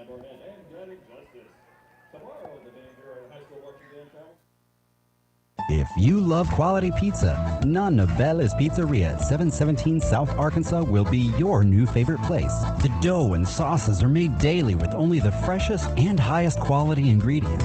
Nonna Bella's has added many new toppings to meet our customers' discerning tastes. For the most original and fresh pizza in Russellville, remember Nonna Bella's Pizzeria. We're currently open for delivery and takeout. Order online at nonnabellas2go.com or call 479-317-1034. Feltner's Athletes Corner half of half clearance sale is now in progress. Save half of half off footwear from Nike, Asics, Brooks, New Balance, Keen, and Chaco. Save half of half or more on apparel from the North Face, Columbia, Patagonia, Mountain Khaki, Kavoo, Under Armour, Nike, and many more.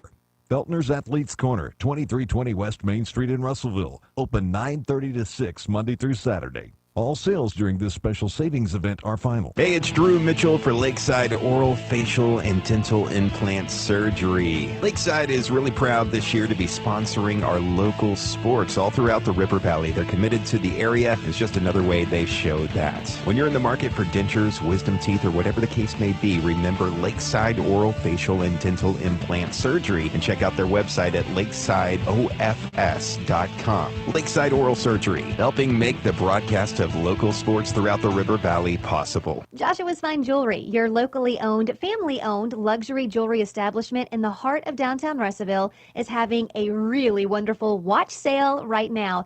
50% off all in-stock Citizen watches now until October 1st. That means Rose Gold, Eco Drive, 50% off. Preview some of these amazing Citizen watches by following Joshua's Fine Jewelry on Facebook and Instagram, or shop online at joshuasfinejewelry.com. Welcome back to Cyclones Trail at halftime, 21-14 here to Van Buren. Russellville leads this series, 31 wins, 29 losses, and 5 ties.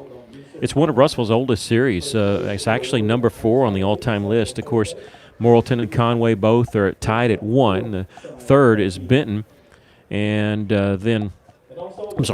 third is Van Buren, fourth is Benton.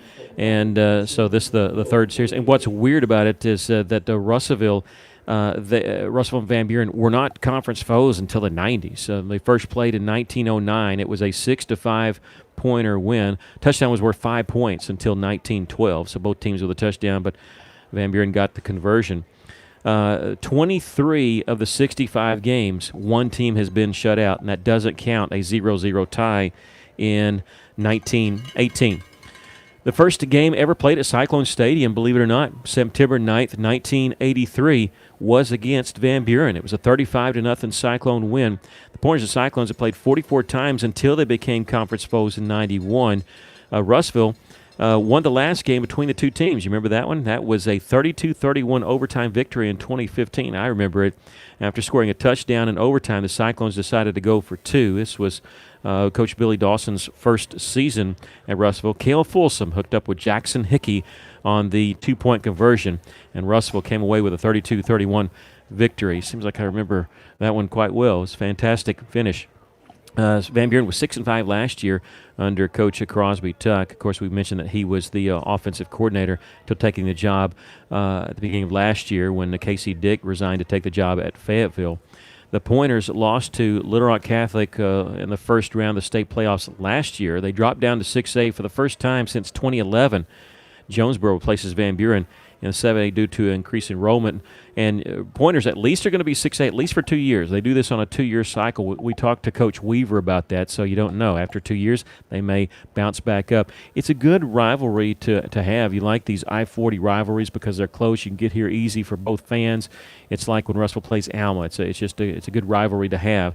And, of course, this is the 66th time these two teams have played. Pointers actually have 4 state football championships. They won the first one in 1912 and the most recent one in 1996. The Cyclones trailing here at halftime by a score of 21-14. We'll take a break. We'll come back and we'll give you the scoring summary from the first half. You're listening to Cyclone Football in River Country, KCJC.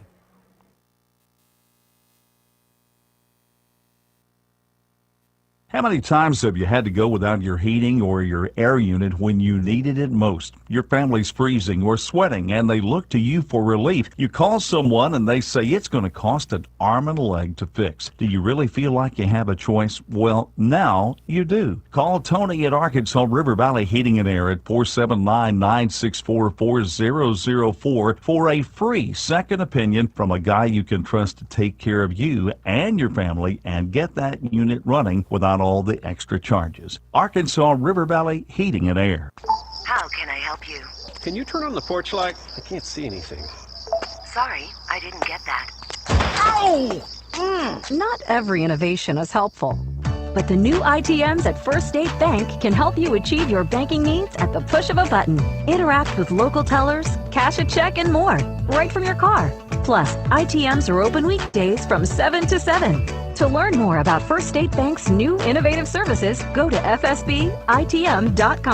Maybe you're moving some dirt around the house. Got jobs to do. Well, maybe you don't have what you need. River Valley Tractor has it, and they have great prices and great people. They treat people like you would expect to treat family. Kubota has you covered. Construction equipment, farm equipment, zero-turn mowers. Go by today and see the family at River Valley Tractor, 702 Weir Road in Russellville. Call them today at 968-3795. That's 968-3795. For over 70 years, Old South Restaurant at 1330 East Main Street in Russellville has been faithfully serving the River Valley. Whether it's starting your day with a good old-fashioned breakfast or helping you make it through the workday with a hearty home-styled lunch, and of course serving your family with a dinner that would even make your mama proud. Old South Restaurant on Main Street in Russellville. We're here for you. We're here for you, so come on by Old South.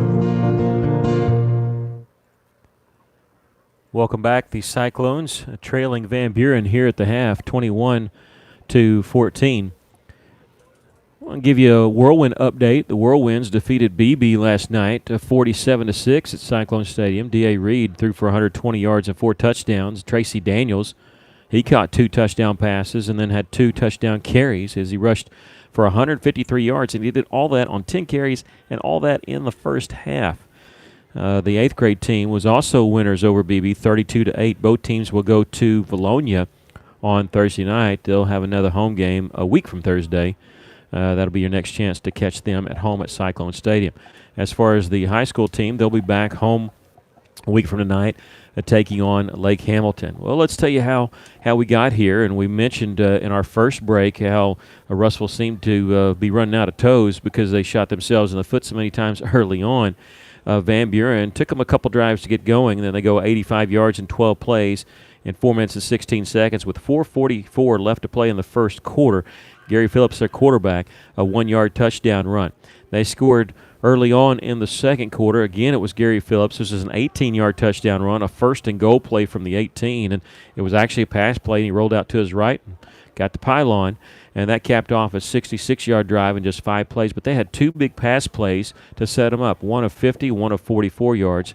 They led it 14-0 with 8:12 left to play in the first half. Then with 3:03 left to play in the first half, Gary Phillips threw his first touchdown pass of the night, first and only one so far. Hopefully it's all he's going to have. Kai Henry caught it 12 yards on the pass play. 60-yard drive in 7 plays in 3:02, and with 3:03 left to play in the first half, it was 21-0 Van Buren. Cyclones came right back. They go 80 yards in just 2 plays. It was Braden Whitford hitting Damon Donahoe on a little slant pattern, and he took off down the middle of the field, went untouched 80 yards into the end zone. With 2:41 left to play in the first half, the Cyclones trailed 21-7. Van Buren turned around. They got a 60-yard kickoff return into Cyclone territory. Looked like, at the very least, they were going to get a field goal try, but with 1:10 left, Gary Phillips tried to go to Baylor Shook. He was intercepted by Caleb Gray, and Caleb Gray, with that interception, tied the career mark for Cyclone interceptions with 10, and they proceeded to take that ball and go 80 yards into the end zone for the touchdown. Wheelis added the extra point, and that's where we stand, 21-14. Looked like Van Buren was driving a little bit. They got near midfield, but Russell pushed them back, and that's where we ended the first half, and it's going to be good for Russell. Not saying that it's a given, but the fact that they're going to receive the opening kickoff only down 7. They got a chance to tie this game when we start the second half. Give you some more scores and recap some that we just got. Fort Northside leading Fayetteville 14-0 at halftime. Both teams had their game canceled, the original game canceled for this Friday night because of COVID. So they said, hey, why don't we just play each other? And Northside leading by 4 at the half. Bentonville West ahead of Springdale 10-3. That also a halftime score. North Little Rock ahead of Conway 25-14. Southside trails Bentonville big in the third quarter 35-7. Greenwood leading Mountain Home at the half 40-0. Benton shutting out Siloam Springs. This one also a halftime score 35-0. Dardanelle at the half leads Lamar 33-14. Mena still the second quarter scores what we have, leading Pottsville 27-6, and Paris 41 Hector 6. That also at the half. Greenbrier leads Clarksville at the half 42-7. A lot of blowouts, and Harrison shutting out Alma at the half. That one's surprising, 42-0 at halftime. Didn't see that kind of a blowout coming that early there. Jonesboro also leading Sheridan 24-21. That also at the half. I mentioned that Jonesboro had moved up to 7A. That was incorrect. They've stayed 6A at least for the next 2 years. Russellville trailing Van Buren 21-14 here. We're going to take a 60-second break, John, if that's okay, and then we'll come back with the second half. You're listening to Cyclone Football in River Country, KCJC.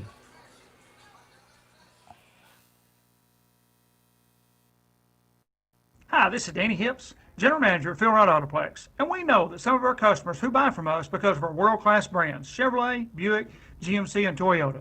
But we are proud that a whole lot of our customers buy from us primarily because of our trustworthy people. And for the past 45 years, we've been earning that trust one vehicle at a time. Order your new vehicle today at philwright.com or come see us at 3300 East Main in Russellville. Because if you haven't bought from us lately, it's because you haven't shopped with us lately. So come see us. Arkansas Tire and Auto Service, we're more than just tires. Consistent, responsive, honest and fair. What makes us different? We're the ones who care. Trust our experience to know what you need. Professional and fast, see what we mean. Arkansas Tire and Auto Service, we're more than just tires. Arkansas Tire and Auto Service, 2304 East Main, Russellville. A lot of sports on our EAB network. Arkansas State will take on Coastal Carolina tomorrow. That'll be on one of our mini stations. That'll be on KARV, K-A-R-V, and the airtime for that is at 9 o'clock in the morning. Of course, the Razorbacks taking on Mississippi State at Mississippi State. And that'll be on KCON and KYEL. And a pregame show starting at 3:30 in the afternoon. Got a lot of football on all our EAB stations. Of course, we cover Pottsville, Atkins, Clarksville, Morrilton sister station, Dardanelle, and, of course, the Russellville Cyclones. Russellville trailing here 21-14, and they're going to receive the opening kickoff. I've really built this opening kickoff up. I just hope Russellville can get a good drive and tie this football game. Boys, as bad as the stats look at times, of course, that's going to happen. Russell fighting through, getting 2 touchdowns in the final 3 minutes of that first half. And really back into this game, they got to feel very fortunate to be only down 7 because it really looked like for a minute that Van Buren was possibly going to go back up by 21. That's a big swing there. It was, and what we need to do again is get the ball, and we got to protect the ball. We've got to hold on to it, not give it up on downs, and make some yardage and march down the field and score. We've got to score. It'd be such a boost to this team if we could score on this first possession. Well, doing that, we've got to protect the quarterback. Braden Whitford, even with the 80-yard pass play, has been backpedaling a lot, and I think that's going to be key for Russellville. We've got to keep him upright. And we're ready for the second half. Going to be a squib towards the middle of the field. He's going to hit at the 20 and roll, picked up by Brady Burnett at the 6-yard line. He's running towards the left side. He's at the 20, 25, and stops there and is flung out of bounds. They'll give him the 27-yard line. Got a blocker out there in front of him, gained some positive yards, so a good start, good field position for the Cyclones. Russellville, 21 yards on the return by Mr. Burnett. And they'll have it at their own 27, ball on the left hash mark. So we mentioned, in case you're joining us and in case you're not watching us on our YouTube channel, Van Buren in black jerseys with black numbers, a little pencil-thin green outline, and so if we hesitate when they have got the ball, we're trying to figure out who's got the ball. Bring a man in motion, does Russellville. That's Caleb Gray. He'll stop on the right side, hobbling a little bit, and Whitford's going to throw complete a screen pass out to the 30. Brady Burnett not breaking the tackle, and they got to give him forward progress. They're giving him the 28. He didn't fight for extra yards. They should give him the 30, but they're only giving him a 1-yard reception, and he's trying to say, hey, I didn't break that tackle. You should give me an extra 2 yards out of that, but they're not going to have anything of it. Usually if you're hit and driven backwards, if you don't fight for extra yards, you get forward progress. They didn't give him forward progress on that, so a gain of 1 on the play. 2nd down and 9. Pistol formation, Donahoe, the running back. Van Buren creeping up.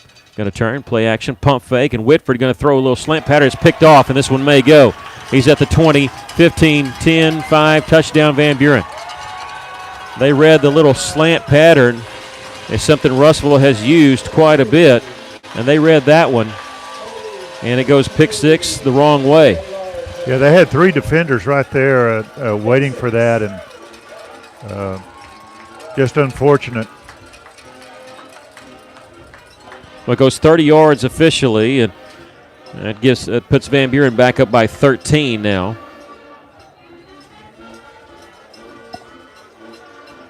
And it was smooth sailing as soon as he picked it off.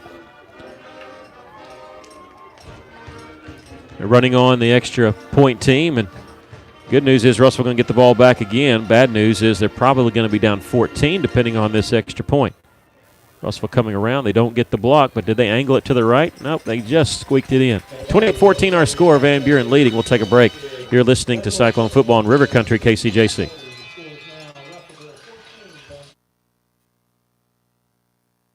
A solid roof for your business is key to keeping your employees, products, and valuables dry and clean. If you're experiencing roof leaks that are resulting in damaged equipment, stained ceilings, and walls, then don't let Mother Nature get the best of your business. The folks at E&F Roofing offer free commercial roof inspections, but their experience is priceless for your business, not to lose productivity and extend the life of your roof. So contact E&F Roofing today for a free commercial inspection at 479-272-4069. Welcome back. The Cyclones trailing 28-14, a pick 6 for Van Buren to start the second half.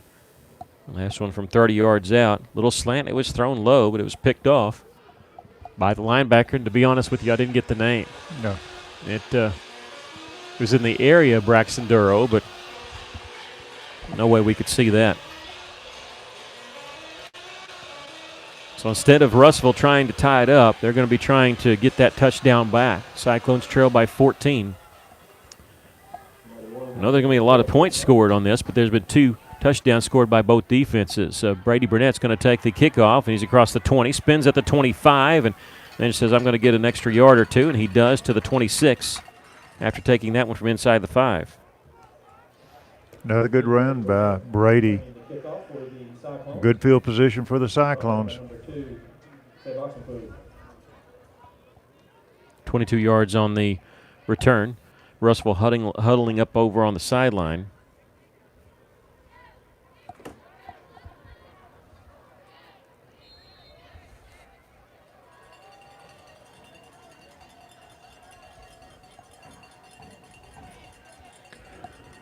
Cyclones have the ball on the right hash mark, trailing 28-14, 10:58 left to play third quarter. Van Buren again showing blitz. They do it just about every time. You never know where it's coming from. It's coming from the outside this time. Now they back off. Completed pass to Damon Donahoe, and he's going to lose yardage on the play. And they fling him out of bounds. The white hat comes over to break it up. They could have probably easily flagged that, but Russellville would have been fine with that. But Russellville loses yardage on that pass play to Damon Donahoe. Last time he touched the football, he had gone 80 yards for the touchdown, so I'm sure they're targeting him a little bit. Whitford, 10 of 18 for 134 yards. 1 touchdown, 1 pick, 2 receivers to each side. 2nd down and 11 for the Cyclones. Trailing by 2 scores. Donahoe, the running back, to the right of Whitford. Whitford looking left, pumps. He's going to throw it. He's got Gavin Graham out there, but he overshoots him by about 3 or 4 yards. And they had the inside receiver, Graham, bending that route towards the sidelines. The outside receiver, Brady Burnett, was with the screen pass, but they had faked that screen to try to go to Graham. Good idea, but couldn't make the connection. It's 3rd and long for Russellville. And Graham had had both defenders beat. Well, there was one defender on him, and he just was bending it to the sideline and away from pressure there. 3rd down and 11. Low snap. Whitford able to handle it. Screen pass in and out of the hands of Stokes. I don't know if he would have gotten the 11 yards. He would have had to break a tackle or two. So on the incomplete pass, but that was a jailbreak once again. I know that's supposed to happen on a screen pass. They're supposed to get in there quick, but they got in there very quick, and it's 4th down 11. Russellville going to have to punt the football away.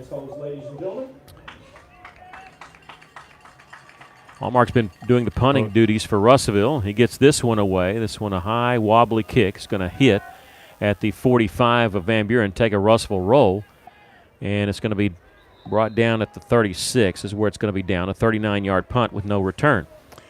Sure looked like Van Buren jumped off sides on that snap, but no flag. And it would have been just a 5-yard penalty anyway, and Russellville needed 11 for the first down. Punting, the special teams has been the one area that Van Buren has not been very sharp. They have a muff punt, 2 muff punts. One they got back, Russellville got one. And Van Buren will have the ball at their own 36-yard line after the 39-yard punt by Ben Hallmark, sophomore. Play clock down to 5 seconds. Van Buren just now getting set. Bring a man in motion, the empty backfield. Phillips back to pass. Russellville being very cautious about running at him, and he's going to be flushed to the right side, and he gets near the line of scrimmage before being out of bounds. Russellville got to be very careful. I mean, it's maybe the most athletic quarterback we'll see all year, maybe, because if you rush him and he gets flushed down, he's downfield 20 yards. Yeah, Dalton Hallmark was the one who was putting pressure on him. And with all that, he picks up a yard, and you just got to be careful. But in being careful, he's got so much time. Very tough to defend. Russellville trailing 28-14, 2nd down and 9 for the Pointers at their own 37.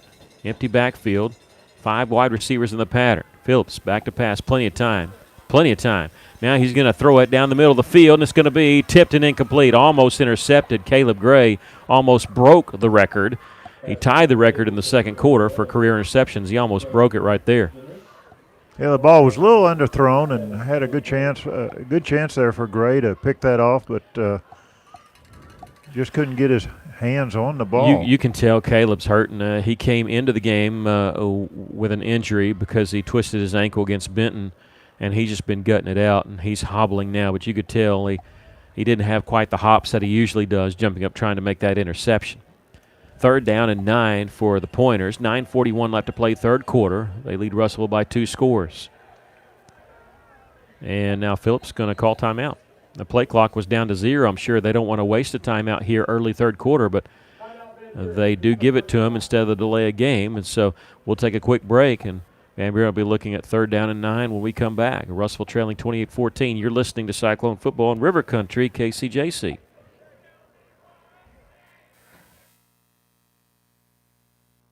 Taking care of families. That's what the folks at C&D Drugstore have been doing in historic downtown Russellville for more than 6 decades when it comes to all your pharmaceutical needs. When it comes to compounding special medicines, R.D. Walker and his staff are there to serve you. And most importantly, if you need delivery, if you need curbside pickup, you need C&D Drugstore on the corner of B and Commerce in downtown Russellville, a 60-year tradition.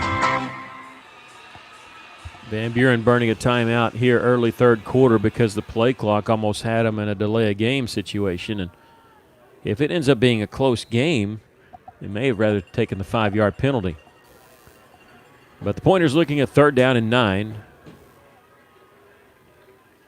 Bring a man in motion. Phillips going to roll out to his left, throw it, and it's out of the reach of the intended wide receiver. He took a shot from Trey Potter there, brought down at the 24.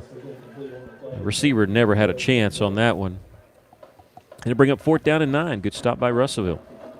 It is. I don't want the quarterback to get hurt, but it's good to see him get popped every once in a while. Well, you got to get in their face. You got to hit them. That's just part of it. Caleb Gray going back to receive this punt. Yeah, he's probably not going to break many because of his ankle, but you want somebody sure-handed back there, and he's at his own 32-yard line. Russell coming after it, but they do get the punt away, and he's rolling to his right. He's going to field it on a hop at the 33-yard line. He's across the 35, and he's going to just dive forward at the 39. Don't take a hit. You don't have to. Good job, Caleb. Return of 8 yards.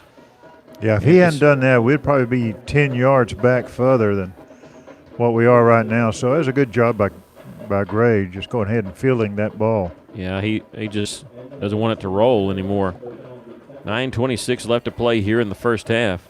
I'm sorry, in the third quarter. I'm still stuck on that first half. I'm looking at some of the halftime statistics and how bad off Russell was, but of course, only trailed by 14 here.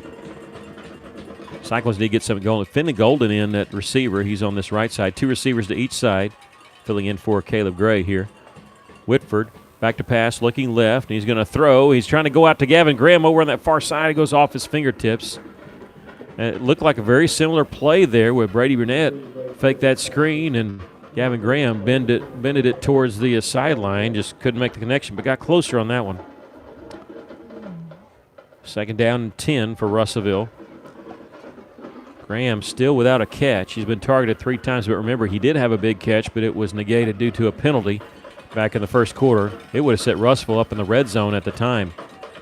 Pistol formation, Kobe Robinson, who has 1 carry, he's in the game, is right behind Whitford. He's going to get the carry straight up the gut. He's across the 40 and hit hard at the 44-yard line, but gets some help from his offensive lineman to make sure that he did get credit for a couple extra yards. Jacob Narvison hitting him from behind, which is legal.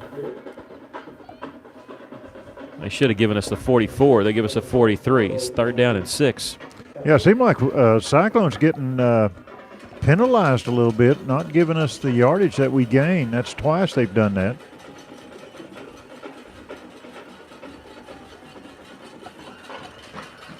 Three receivers to the left, 1 to the right. 8:45 left to play here in the third quarter. Russellville trailing by 2 scores. Kobe Robinson, a shotgun, or say he's going to take the screen pass. Robinson across the 45. This is Donahoe. He's at midfield, cuts back at the 44, has the first down, gets it into Pointer territory to the 43-yard line. And if he could have broke that last tackle, he was gone. But a good play, good pass by Whitford. 1st and 10 for Russellville on the 14-yard completion to Damon Donahoe. He stays in the game in the pistol formation.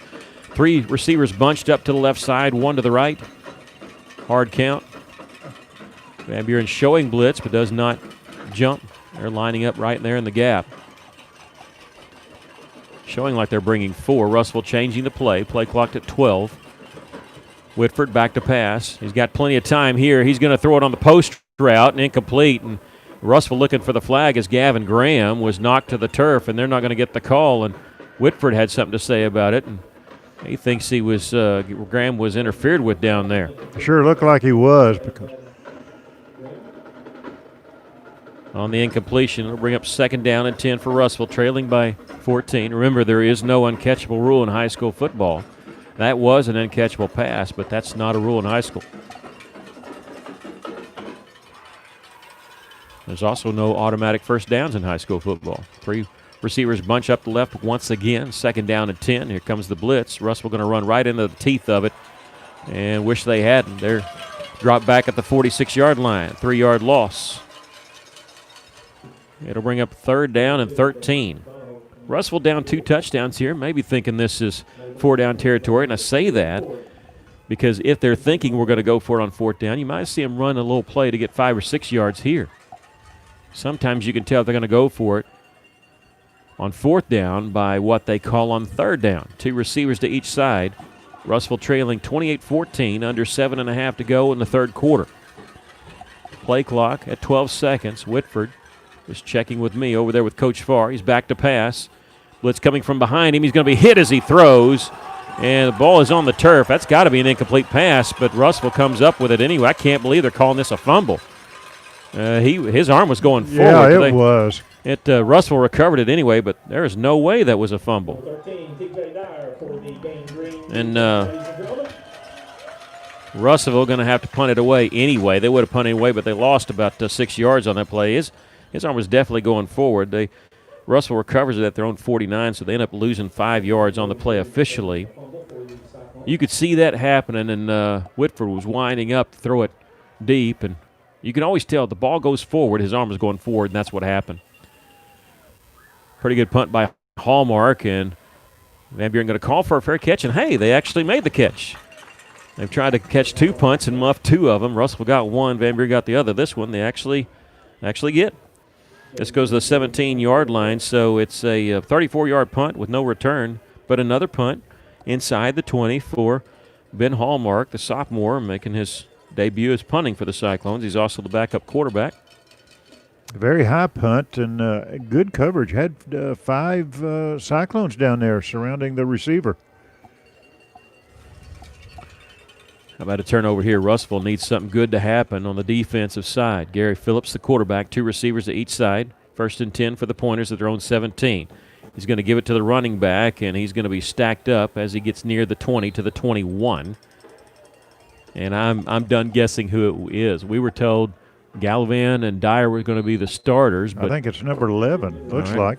That's Jaden Henry. That's their receiver, if that's him. And I don't know why he's running the football, because he is so valuable receiving. But whoever it was gets 4 yards. And, yeah, Russellville has a player down.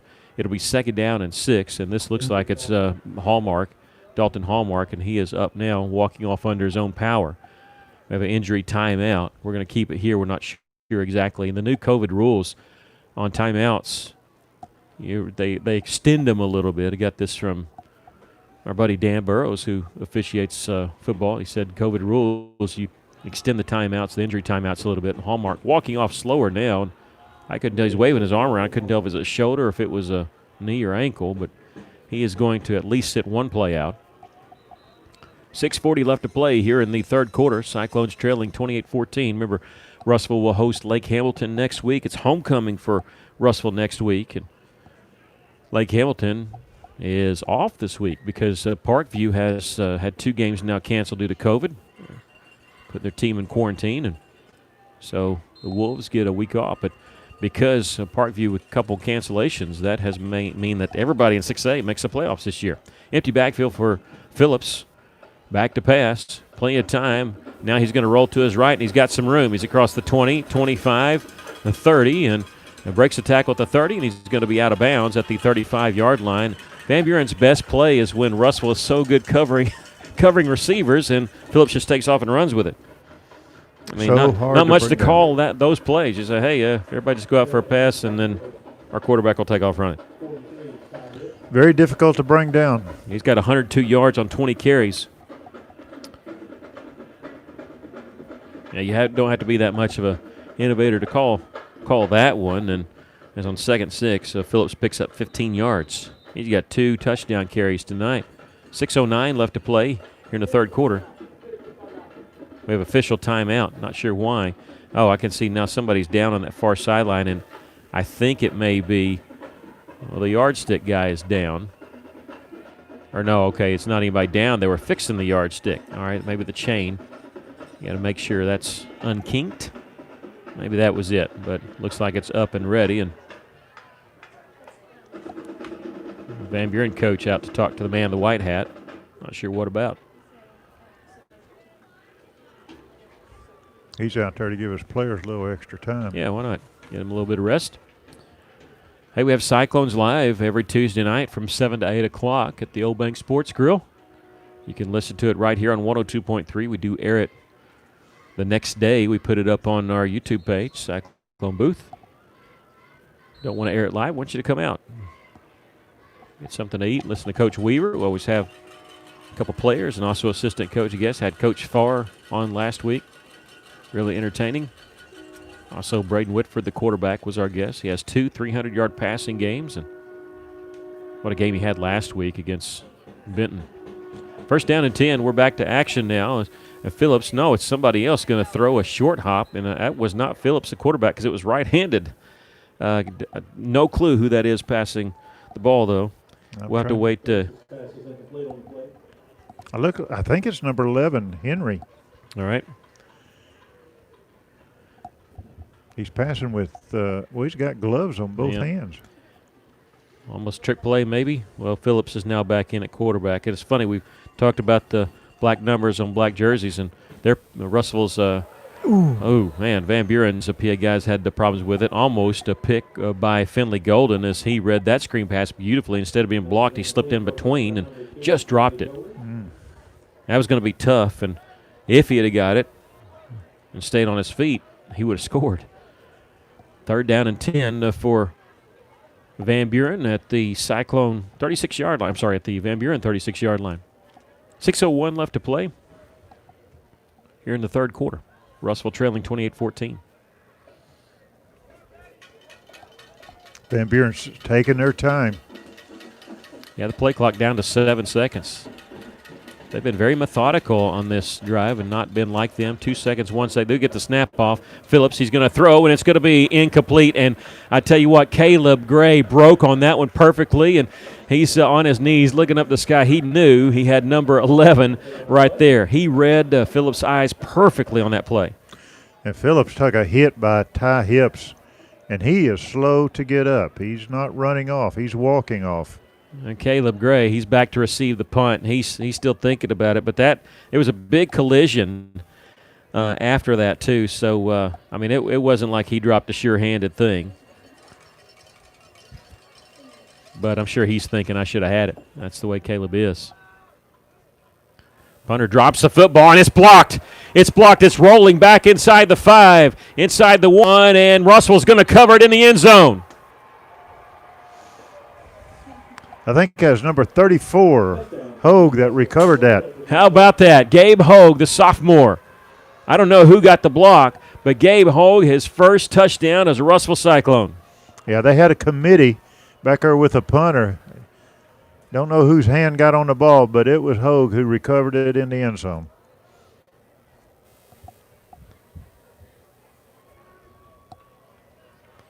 And Russell going to try the extra point here. Trailing 28-20. Extra point is long enough, and it's good. Cyclones trail 28-21. Blocked a punt, recovered it in the end zone, and we'll take a break. Cyclones trail by 7. You're listening to Cyclone Football in River Country, KCJC.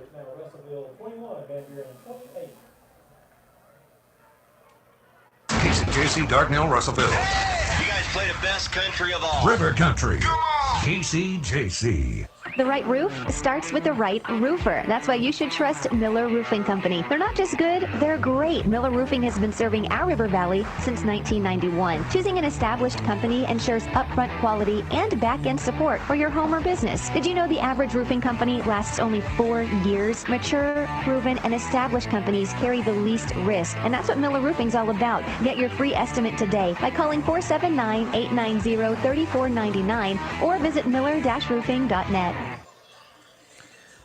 Well, the Cyclones again block a punt. How many times have we said that this year? They blocked one last week. They're just so opportunistic in the special teams and get the punt blocked, and Gabe Hogue with the touchdown. How about that?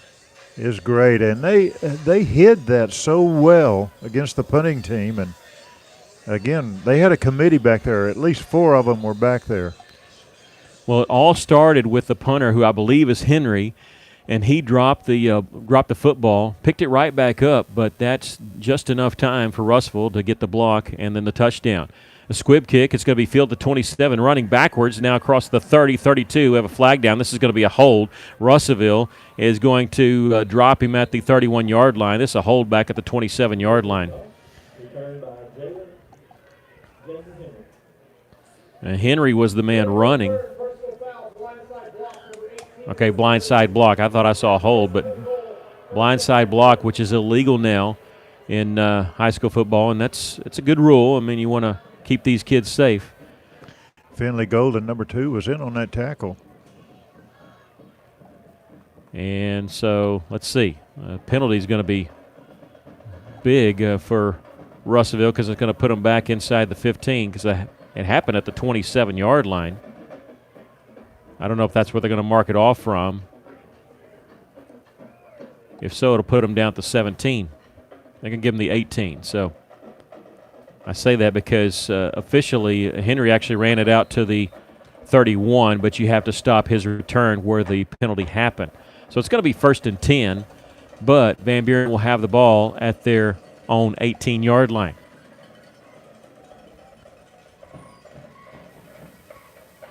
Phillips, the quarterback, gets the snap, turns. He's going to keep it himself, rolling to his left, looking downfield, fires, and it's incomplete. He had a receiver with a knee on the ground at the 24, and he still short-hopped it to him. I think the receiver's upset. He felt like he should have come up with it. We have a flag on the far side at the 24-yard line. Is this not payback, but is this Jeff Weaver over there talking to the official on that far side? Not sure what the call is. Okay, it's whatever it is against Van Buren, and Russell declined it. I was going to say Caleb Gray was there defensively on that receiver. I was hoping that ball would hit him and it'd pop up and Caleb could pick it off. Yeah, I had that thought too when it popped up in the air, but it had already hit the turf. Russell trailing 28-21. 5:32 left to play here in the third quarter. Russellville with a block punt. Gabe Hogue coming up with the touchdown. And Russell's very lucky they didn't cover at the 1. Somebody tried to get at the 1. It rolled in the end zone, and Hogue, with his first career touchdown as a Cyclone, the sophomore, that'll be first of many for Gabe. Phillips back to pass. He's going to roll to his left, looking downfield. Everybody's covered.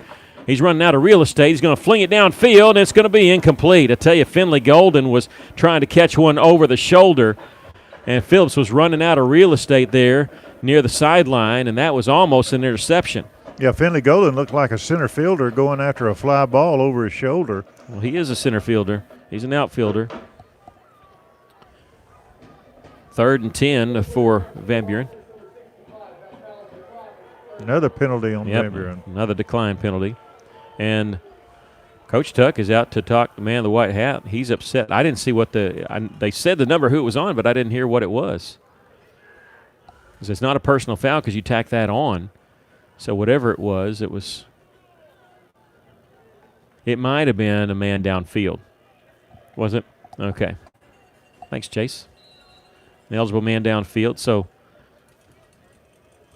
Russell declines it, looking at 3rd and 10. Van Buren looking at 3rd and 10 from their own 19-yard line. 5:24 left to play, third quarter. Russell trails by a touchdown. Russell showing blitz, backs off. Phillips back to pass, delayed blitz. He's going to heave one downfield, man-on-man coverage, and he overshoots his receiver by 4 yards. He had a step. And now we have a flag back at the 7-yard line in the area. Well, I hope this isn't roughing the passer because Russell's going to get the ball in the punt.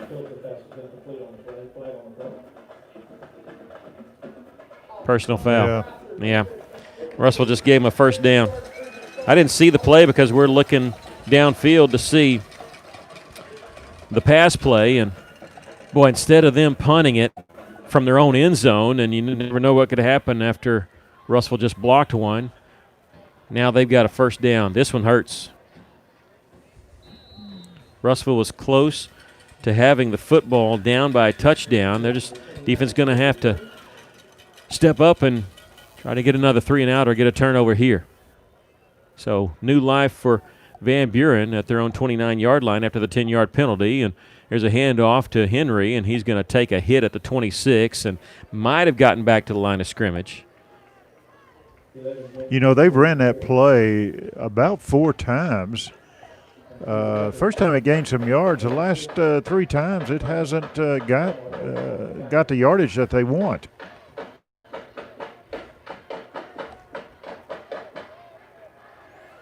Second down and 10 for the Pointers at the 29-yard line. He did get back to the line of scrimmage. This time they're on the left hash mark. I say a lefty wouldn't like to roll right, but Phillips has done excellent doing that tonight. He's got 3 receivers to the right side. Second down and 10, and he's going to hand off this time, and they can't break the tackle at the 34. Otherwise, it would have been a big gainer, but Hallmark in on the stop. I like the way Dalton made that tackle. He wrapped him up with both arms and was not going to turn loose. Just a good tackle, open field tackle by Hallmark.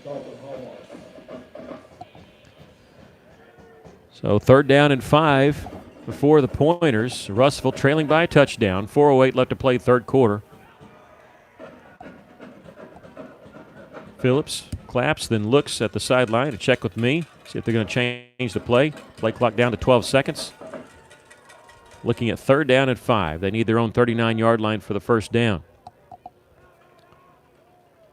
Low snap. Phillips able to handle it, and now he's going to try to tuck it and run. He's across the 35, and he's got the first down across the 39 to the 41.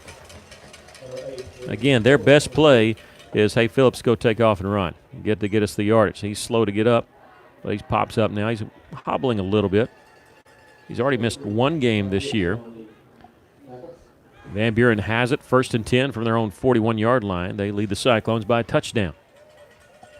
3 receivers to the left side, the short side of the field. They have rolled that way before. Check with me play once again. I thought last week's Benton game was about the longest game we've ever done. It's 9-10, and we're not even in the 4th quarter yet. Milking the clock down. They get the snap. Phillips back to pass. Looked like they wanted a screen set up. Now he's going to fire it, and he short hops to his receiver.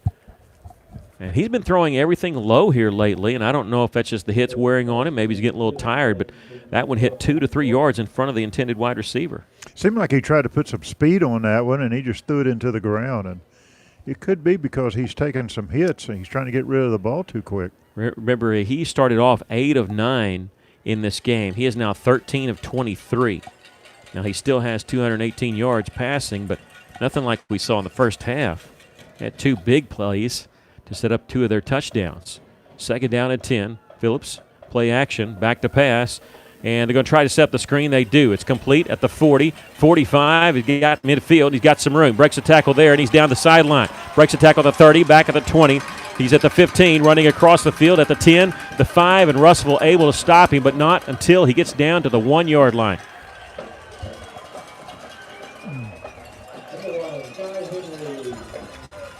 Well, that hurt. It looked like Russell got blocked in the back over there next to the sidelines, but no flag. He gets down to the 1-yard line, a 58-yard pass play on just a little screen pass.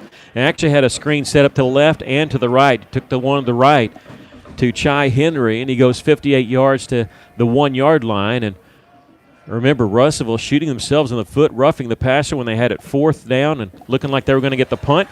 And now Van Buren just handed off and went in the end zone for the touchdown. What a turn of events that was. T.J. Dyer, number 13, getting the touchdown run. Yeah, Russellville had stopped Van Buren on a 3rd down and 10 play, but roughed the passer, which was 10-yard penalty and a 1st down. So instead of a punt, kept the drive alive, and Van Buren scores a touchdown to go back up 2.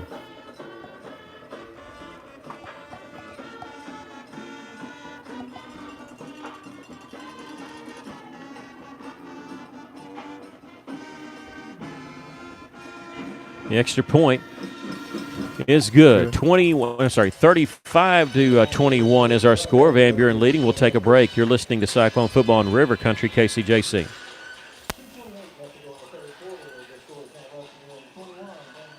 Hey guys, this is Carl Kirtley with Centennial Bank, and we love tailgates, pep rallies, and Friday night lights. The new school year is here, and nothing brings a community together like football. Now more than ever, Centennial Bank is proud to cheer all the student athletes in the River Valley. Centennial Bank believes the teachers, administrators, and staff of our local schools help make our communities great, and we applaud their persistence, preparation, and hard work during these difficult times. Centennial Bank invites you to be a part of this great tradition and show your support this season. Now let's go play some football. Centennial Bank, member FDIC.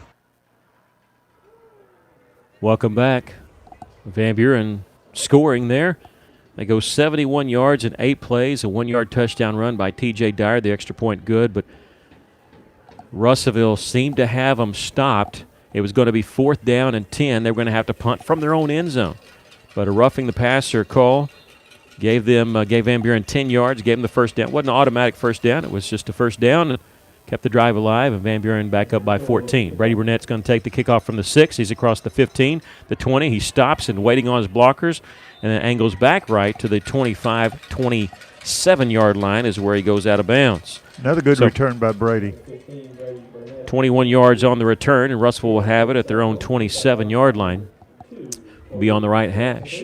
2:22 left to play here in the third quarter. Still plenty of time, but Russellville just seems like they've gotten close a couple different times within a touchdown, and Then just sort of, as soon as they seem to take just sort of pause and take their breath, Van Buren scores again. 35-21 our score. Cyclone offense on the field. They'll come out with two receivers to the left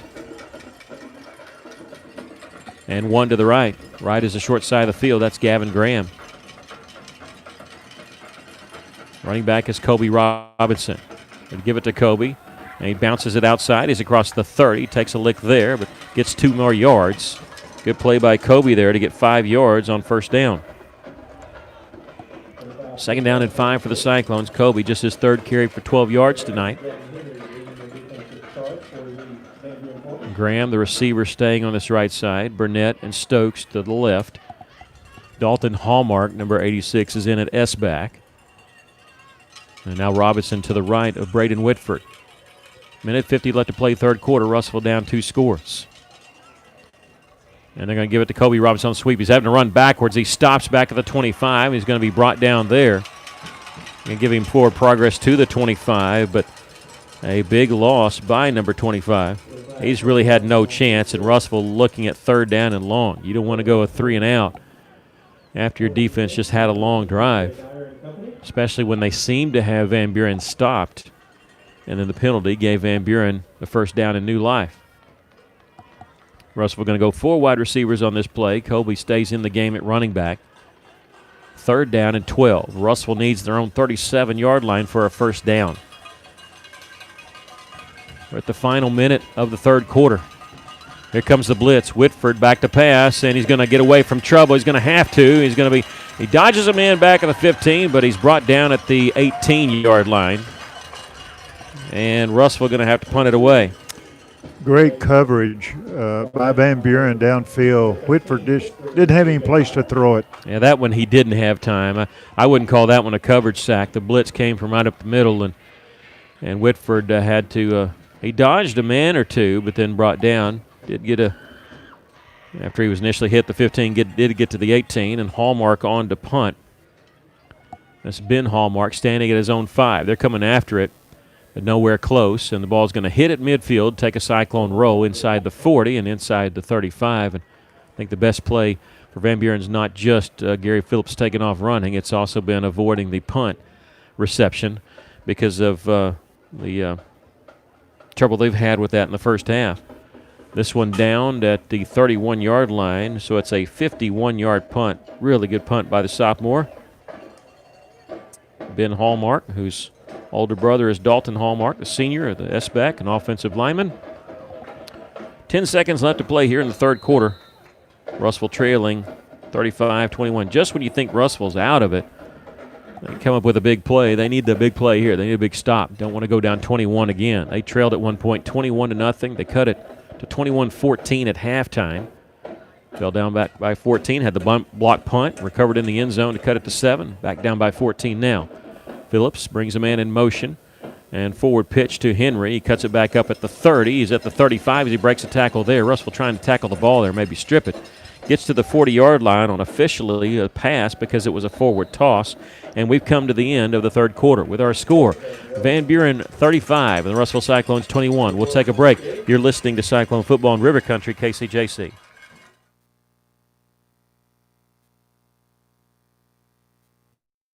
Why trust River Valley Tinting and Glass? Well, River Valley Tinting and Glass is a family-owned business, and they take care of their customers like family too. So remember, your local auto, residential, and commercial glass and tinting company, River Valley Tinting and Glass. Check out their work on Facebook or call 890-5839 to get an estimate. Or you could always come by 2202 East 2nd Street to see all they can do for you. From a business you can trust, River Valley Tinting and Glass.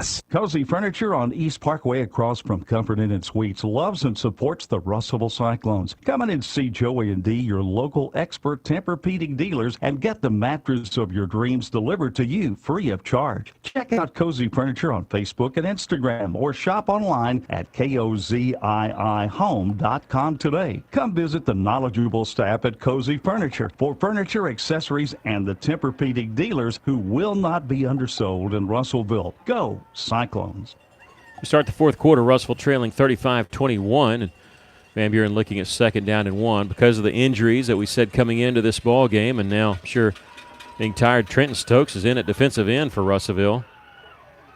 And Phillips going under center, and he'll take the quarterback draw, and he gets to the 43-yard line, enough for the first down. A little surprised they did that on 2nd and 1. That's usually a play you can maybe run some play action.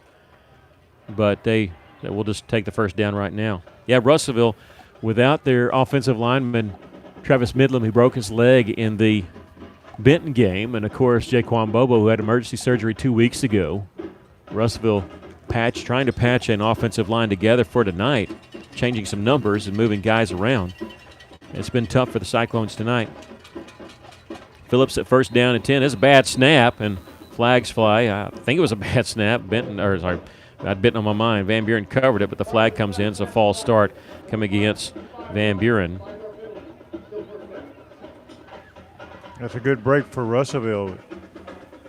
Yeah, Ty Hips and Caleb Gray trying to go as long as they can. They played this entire game, but not every play. They injured themselves from the Benton game. That Benton game was a very physical game for our team. 1st down and 15 for Van Buren after the false start. Right at the 38-yard line. Phillips, play action. Looking, nobody there. Now he's going to backpedal back to the 25, get Russellville giving chase. He's going to heave it downfield and short hops the receiver at the 48-yard line. And the receiver took a shot in the back, but it was within the rules. And it'll bring up 2nd down to 15. And Phillips did a good job of not losing 10 to 15 yards on the play. He was able to get his feet underneath him and throw it down there. And we have an extra football rolled out from the Van Buren side after a retreat and get it over here on the 45-yard line. But again, he threw it very low. Yeah, they're talking. I was looking at this coach for Van Buren, it's the assistant coach. He is talking to this official, and he was talking to him quite a bit, and he just got flagged. Yep, he just got flagged, and he pointed at the official and said something. Now he's going back over. He better watch. If he gets another one, he's ejected from the game. There's an assistant coach over here, and it's just a sideline warning, so nothing yet. So he kind of needs to watch himself. He went over and talked to the official again. That's kind of dangerous. On 2nd down to 15, Phillips going to keep it himself, trying to bounce it outside. He gets across the 40, 45 at midfield, and he's going to be ridden down in Cyclone territory. And he's going to be about a yard shy of the first down. When Phillips runs, he makes the defender commit, and then he'll just go the opposite direction. He's a very smart runner. 3rd down and 1 for Van Buren as Phillips picks up 14 yards. He's got 126 yards on 23 carries. Some substitutions coming in for Van Buren. By rule, Russellville gets 3 seconds to once they make those substitutions. Play clock down to 11. Out of the shotgun formation. Phillips going to hand it off. I believe this is Dyer. He's got the first down inside the 45 to the 43 before being brought down.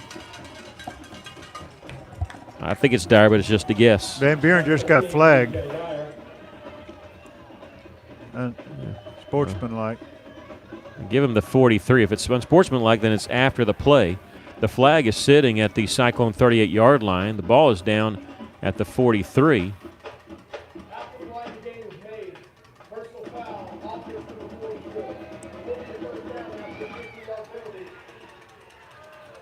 All right, so a penalty coming against Van Buren. Well, the fans can boo all they want to, but they hit our player in the back after the whistle had blown. Moves them back to their own 42-yard line. Boy, they're working this official over good on this Van Buren sideline. It'll be a first down because it was after the play was over, but it's 1st and 10, so it's not 1st and 25. So they do lose yardage, but 1st and 10 for the Pointers. 10:34 left to play here in the fourth quarter. Russellville trailing 35-21. Phillips going to turn and hand it off to Dyer, and he's hit at the 45-yard line, and he's getting some help from his offensive lineman. They're going to push him an extra 3 or 4 yards, getting the first down. Van Buren fired up a little bit. Yeah, they're up 14. They need to. They don't need to get anybody. Nobody gets to get anybody kicked out of the game, but you sure don't want to do it when you're up by 14. Okay, they're marking him down shy of the first down marker. They got third down that far side, but boy, it looks really close to a first down, so they've blown it dead to try to see if it is a first down or not. And I think they're going to try to measure. Russell's defense will welcome this break. 10-17 left to play in the ballgame. Russell trails by 14.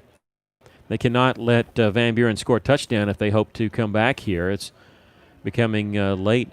First three quarters seem to take forever. This fourth quarter, with just 10-17 left to go, and here we're at 9:25. That Benton game last week was long. This one seems a little bit longer. Seems like it's going. I think we were done a little after 10 o'clock. So that Benton game still, that's the one to beat, and they do get the first down.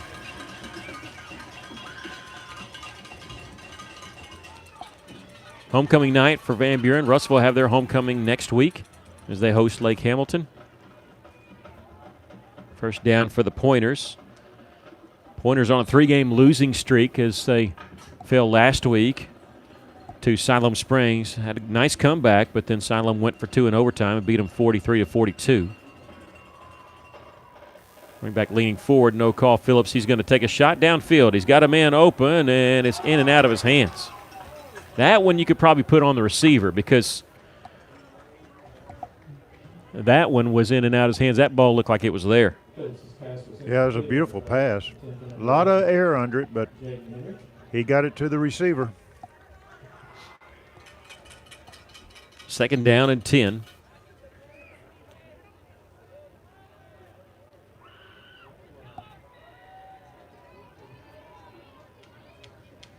Phillips going to turn the hand off to Dyer, and there's not much to go there, and he lost a yard on the play. Russell got lower than the low man there. The helmet came off of Trey Potter. If it wasn't ripped off, that means he has to come out for a game or for a play. And Dyer does lose a yard. It's third down and 11. Yeah, Ty Hips was on the bottom of that pile. That play just wasn't going anywhere. They need inside the Russellville 38-yard line for a first down. 9:30 left to play in the ball game. Van Buren taking time here. Leading by 14, might as well. Cyclone defense really could use a stop right here. Maybe get to punt the ball away. Phillips, he's going to roll out to his left, throws. It's a completed pass, and the running back should have dropped it. He completed the pass and had to go to the turf to do it, so he loses yards. It's a bad play there by the running back.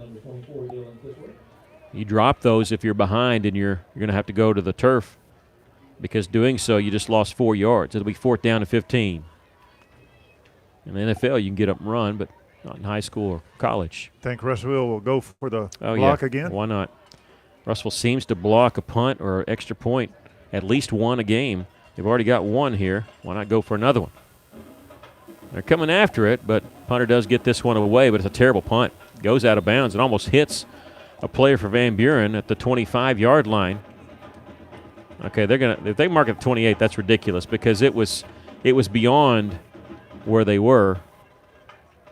They put the 26. That's ridiculous, folks, because there's a player for Van Buren, the kicker, or somebody tying his shoe, and he's at the 24-yard line, and it hit beyond him. And so there's no way it's at the 26-yard line. They put it at the 27. That's the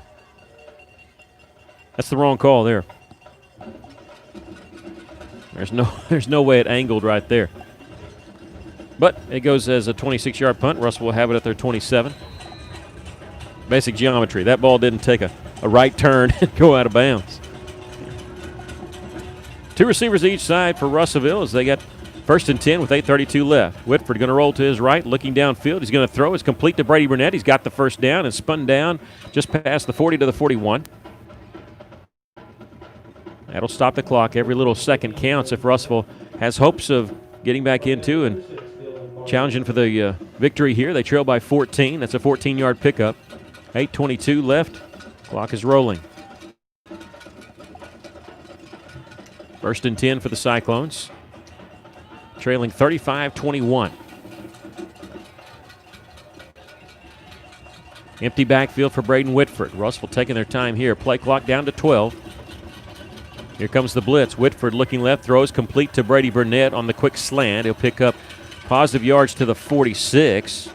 I thought he got to the 45, but Russell getting the benefit here of a spot. And a 5-yard pickup. Russell 2nd down and 5 at the 46-yard line, their own 46. Yeah, Whitford got rid of that ball very quickly. Very good pass by him. He's been throwing backpedaling a lot tonight. Kind of having to, because you never know where the blitz is coming from. 2 receivers to each side on 2nd down and 5. Back to pass as Whitford pumps. He's going to step up in the pocket. Going to be tripped up trying to. I think he was still trying to look downfield. Just a loss of 2 on the play as he got back close to the line of scrimmage. It'll bring up 3rd down and 7 at the 44.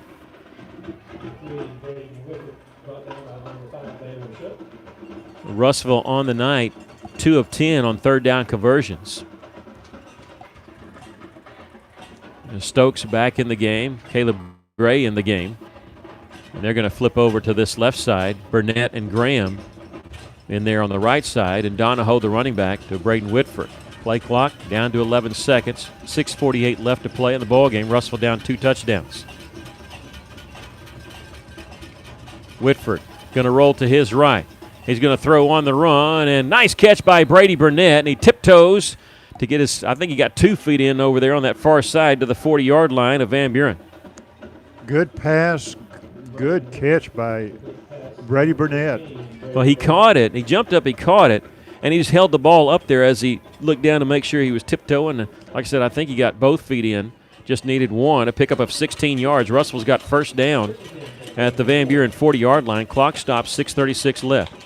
2 receivers to each side. Low snap, but Whitford pumps. He's going to throw out to the right. It's complete. Caleb Gray, I think, on that far side. And he's hit, but is not brought down, but steps out of bounds at the 36-yard line.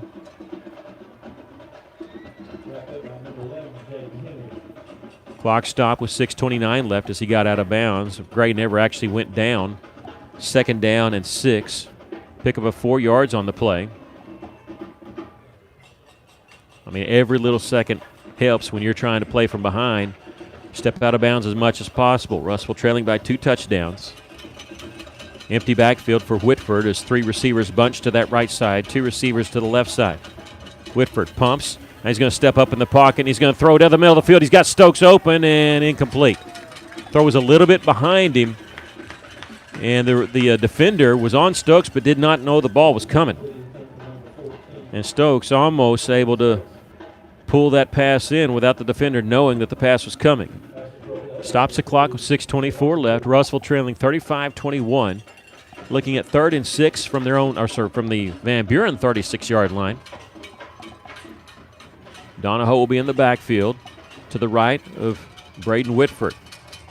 Whitford now 15 of 28 for 187 yards, looking for more. Throw a completed pass to Donahoe. Breaks a tackle at the 32. He's down the right sideline across the 20, inside the 15. Dragging tacklers inside the 10, and he gets to the 6-yard line.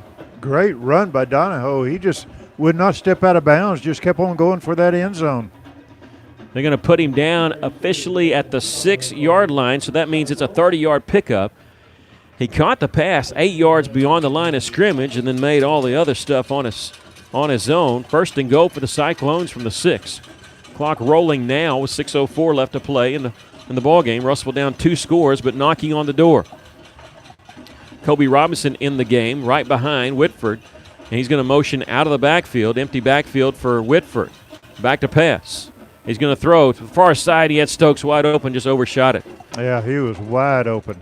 Van Buren got confused on who to cover, crisscross route, and that left Stokes wide open. And Cyclones had a chance there to complete an easy pass. Van Buren's wondering, okay, I hope they don't run that again. Clock is stopped here, 2nd and goal for Russellville from the 6 with 5:47 left. Russellville going to take some time here. The play clock just at 23. 2 wide receivers each side. This time they're bunched up closer. Kobe Robinson motions out of the backfield. Whitford back to pass, rolling to his right, stops, nothing there. He's going to get rid of it. He's throwing it for the end zone, jump ball, and it's going to be intercepted. Intercepted at the end zone. They're going to bring it out at the 20, and they may go all the way. This may be a pick 6 going the other direction. It's a midfield at the 40, the 30, cutting back at the 20, 15, 10, 5, touchdown, and a Van Buren player is going to be flagged, and he drug down Braden Whitford, and he got flagged. Whitford didn't like that. and he pushed the Van Buren player down, and the hat has been thrown. I think we're going to get offsetting penalties. They flung Whitford to the ground. Instead of blocking him, they flung him. He was the only man back there to try to make the tackle. They flung him down, and that was going to negate the 100-yard pick six. Can you believe that? I don't think they needed that block, but that's going to negate that. However, Whitford's going to get flagged because he took exception to that. We have a hat on the field and 3 flags. If the official throws his flag, he sees another penalty, he throws his hat, and that's why there's a hat in the end zone. Whitford was trying to get rid of it, didn't have enough on it to throw it away, and it ended up being up for grabs.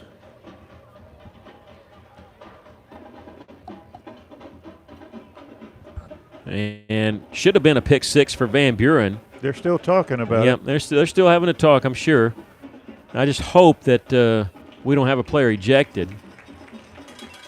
But the pick six is going to be negated because of the foul that happened right around the 15-yard line, 15, 20-yard line. And like I said, the runner, whoever it was that intercepted, we can't see the numbers, folks. When he broke back towards around the 25, I don't think they needed that block.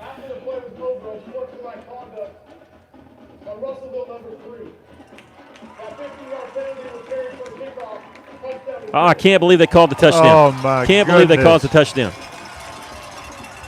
Unsportsmanlike conduct against Russell. I do think that was a good call, but that means that they flagged Braden Whitford with 3 flags and a hat. How could they – if an official throws a flag and then he sees another foul, he throws his hat. So he threw his flag and the hat. You can't tell me that's just one penalty. Why would you throw it twice? No. It's got to be either offsetting penalties.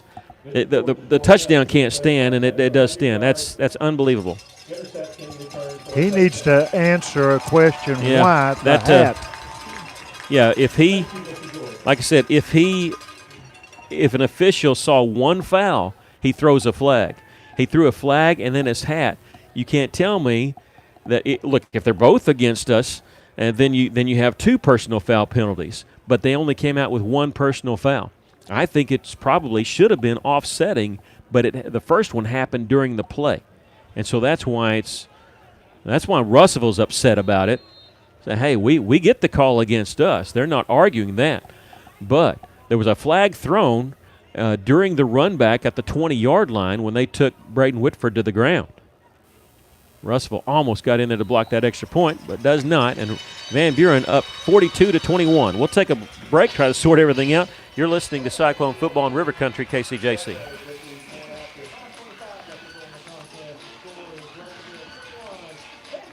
Are you having trouble deciding which Medicare plan will meet your needs? Is your mailbox full of mail from multiple insurance companies regarding different Medicare plans? Hi, I'm Mike Giroux. Finding the right Medicare plan doesn't have to be frustrating and confusing. Help is just a phone call away. Call Giroux & Associates at 479-857-2810 for an appointment and let us help you find a plan to meet your needs. We represent multiple insurance carriers and we will help you find a plan that is right for you. Call Giroux & Associates today at 479-857-2810 to schedule an appointment.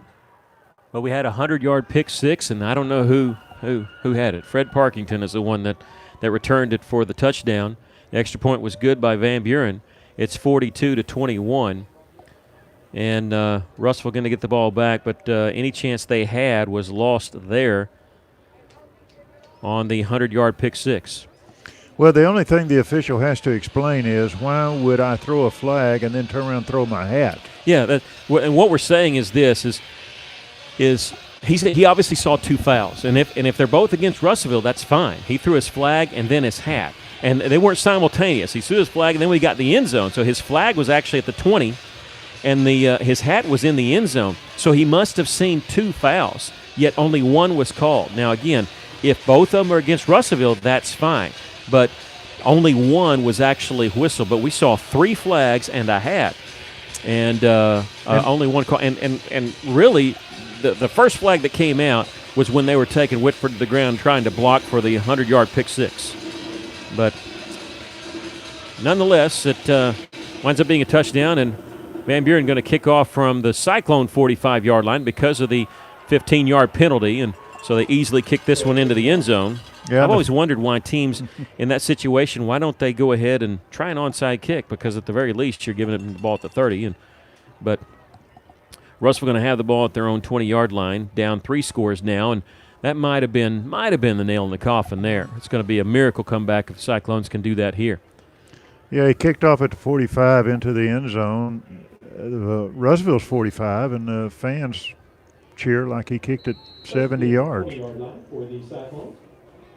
I think Russellville just they got a bad call on that one.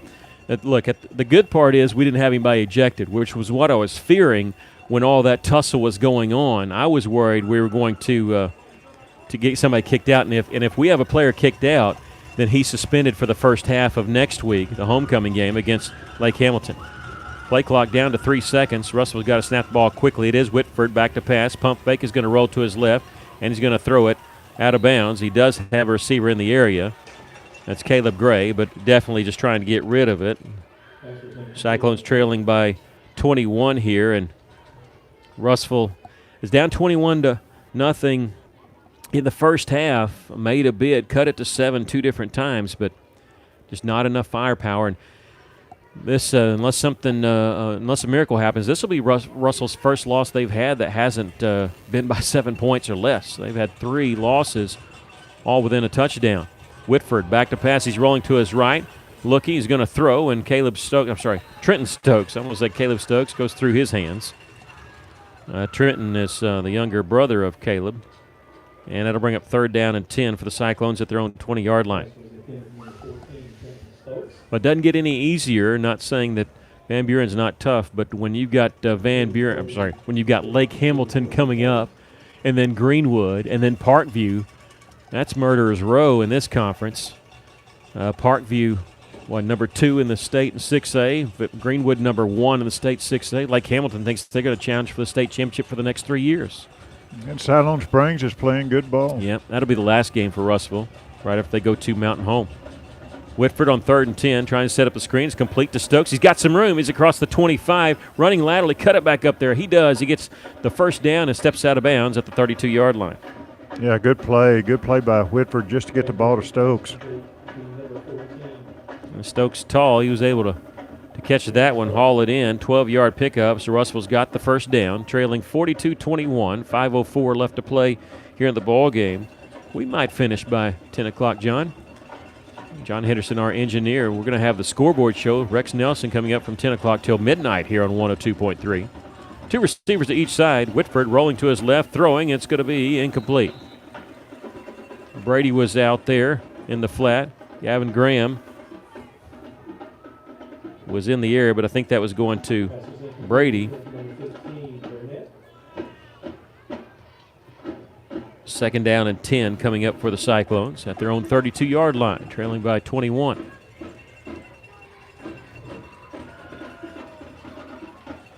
The junior high team will be at Valonia. We're going to try to bring that to you on our Cyclone booth page on Thursday night, 7 o'clock. They're coming with the blitz, and Whitford gets away from trouble, looking downfield, and he's going to throw it, and it's incomplete. Threw it low to Caleb Gray. Surprise the blitz a little bit there. Tried to go to Gray and bring up 3rd down and 10. I think it's a good thing that we don't have the handshake because of COVID after this game. I don't think there's a little bit of bad blood between these two teams going on tonight. 4:52 left to play in the ball game. Cyclones trailing 42-21. We said Russell was down 3 scores early or midway through the second quarter and cut it to 7 2 different times. The trail once again here by 21. 2 receivers to each side on 3rd and 10. Play action. Whitford looking. He's going to throw back and trying to go to Donahoe. Threw it over his head. It'll bring up 4th down and 10. And they just now blew the whistle. That was an incomplete pass. And Gavin Graham was retreating back around the 20 to get it. That was obviously a forward pass, but they took a while blowing the whistle. And Russell's offense staying on the field here at 4th and 10.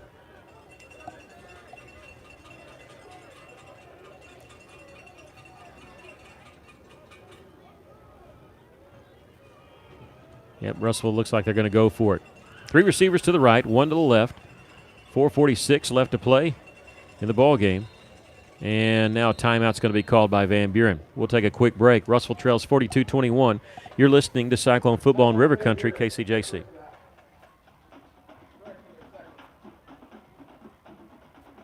This is Dr. Christy Bartlett at St. Mary's Regional Medical Center. Our world has changed a lot in a short time, but your health and safety remain our #1 priority. We have the supplies needed and processes in place to keep you safe. We've implemented visitor restrictions and we are reducing physical contact as much as possible. Patients and employees are required to wear masks for your protection and theirs, and your care team is screened daily. So don't wait to get the care you need. St. Mary's is here for you today and always.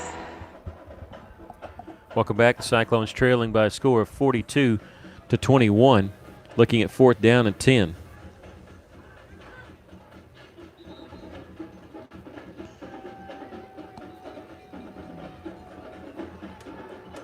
Russellville's ready to go. Van Buren's still in a huddle. Yep, they get the extra time. Russellville is going forward on 4th down, and Van Buren calling that timeout.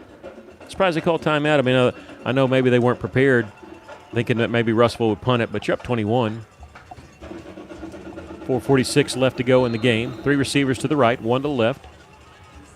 But Van Buren leaving nothing to chance. Whitford is going to spin away at the 24. He's going to heave it downfield. It's a jump ball, and it's going to be tipped and juggled and picked off. Picked off at the 30-yard line, and they're going to be brought down at the 32. And a few words spoken on that one. Well, that's almost as good as a punt. They say the gangrene defense? Is that what he said? I think so. I don't know if I want to be called that. I don't think so either. Van Buren going to have the ball at their own 32-yard line. They can just start milking the clock and you think they will, or you think they'll go for a long pass? I don't think so. I might be surprised if Phillips is in the game because he's been their whole offense. I figure we're going to see the backup, but no, they're going to go with Gary Phillips. He's missed one game already this year, and I don't know if I'd want my quarterback back there taking shots up by 21. They are going to hand it off. They're on far sides at the 35 and Russell down at the 38-yard line. Yeah, the ball carrier just took out his, I don't know if it's tight end or his receiver, hit him in the back. He's coming off. He's hurt. Bladen Ross on the carry. I think that's his second carry tonight, but again, it's really tough. It's tough for Van Buren's PA guy to see their numbers. They've got black numbers on black jerseys, and we've been relying on him quite a bit of the night. And now Gary Phillips, the quarterback, hobbling off the field. No, it's number 5. Oh, is it? Okay, yeah, you're right. I'm looking at the game that Gary Phillips didn't play. I think Jaden Henry played at quarterback the entire game. Their leading receiver, who's had a pretty good night tonight. He had a pretty good night in the loss last week to Siloam Springs.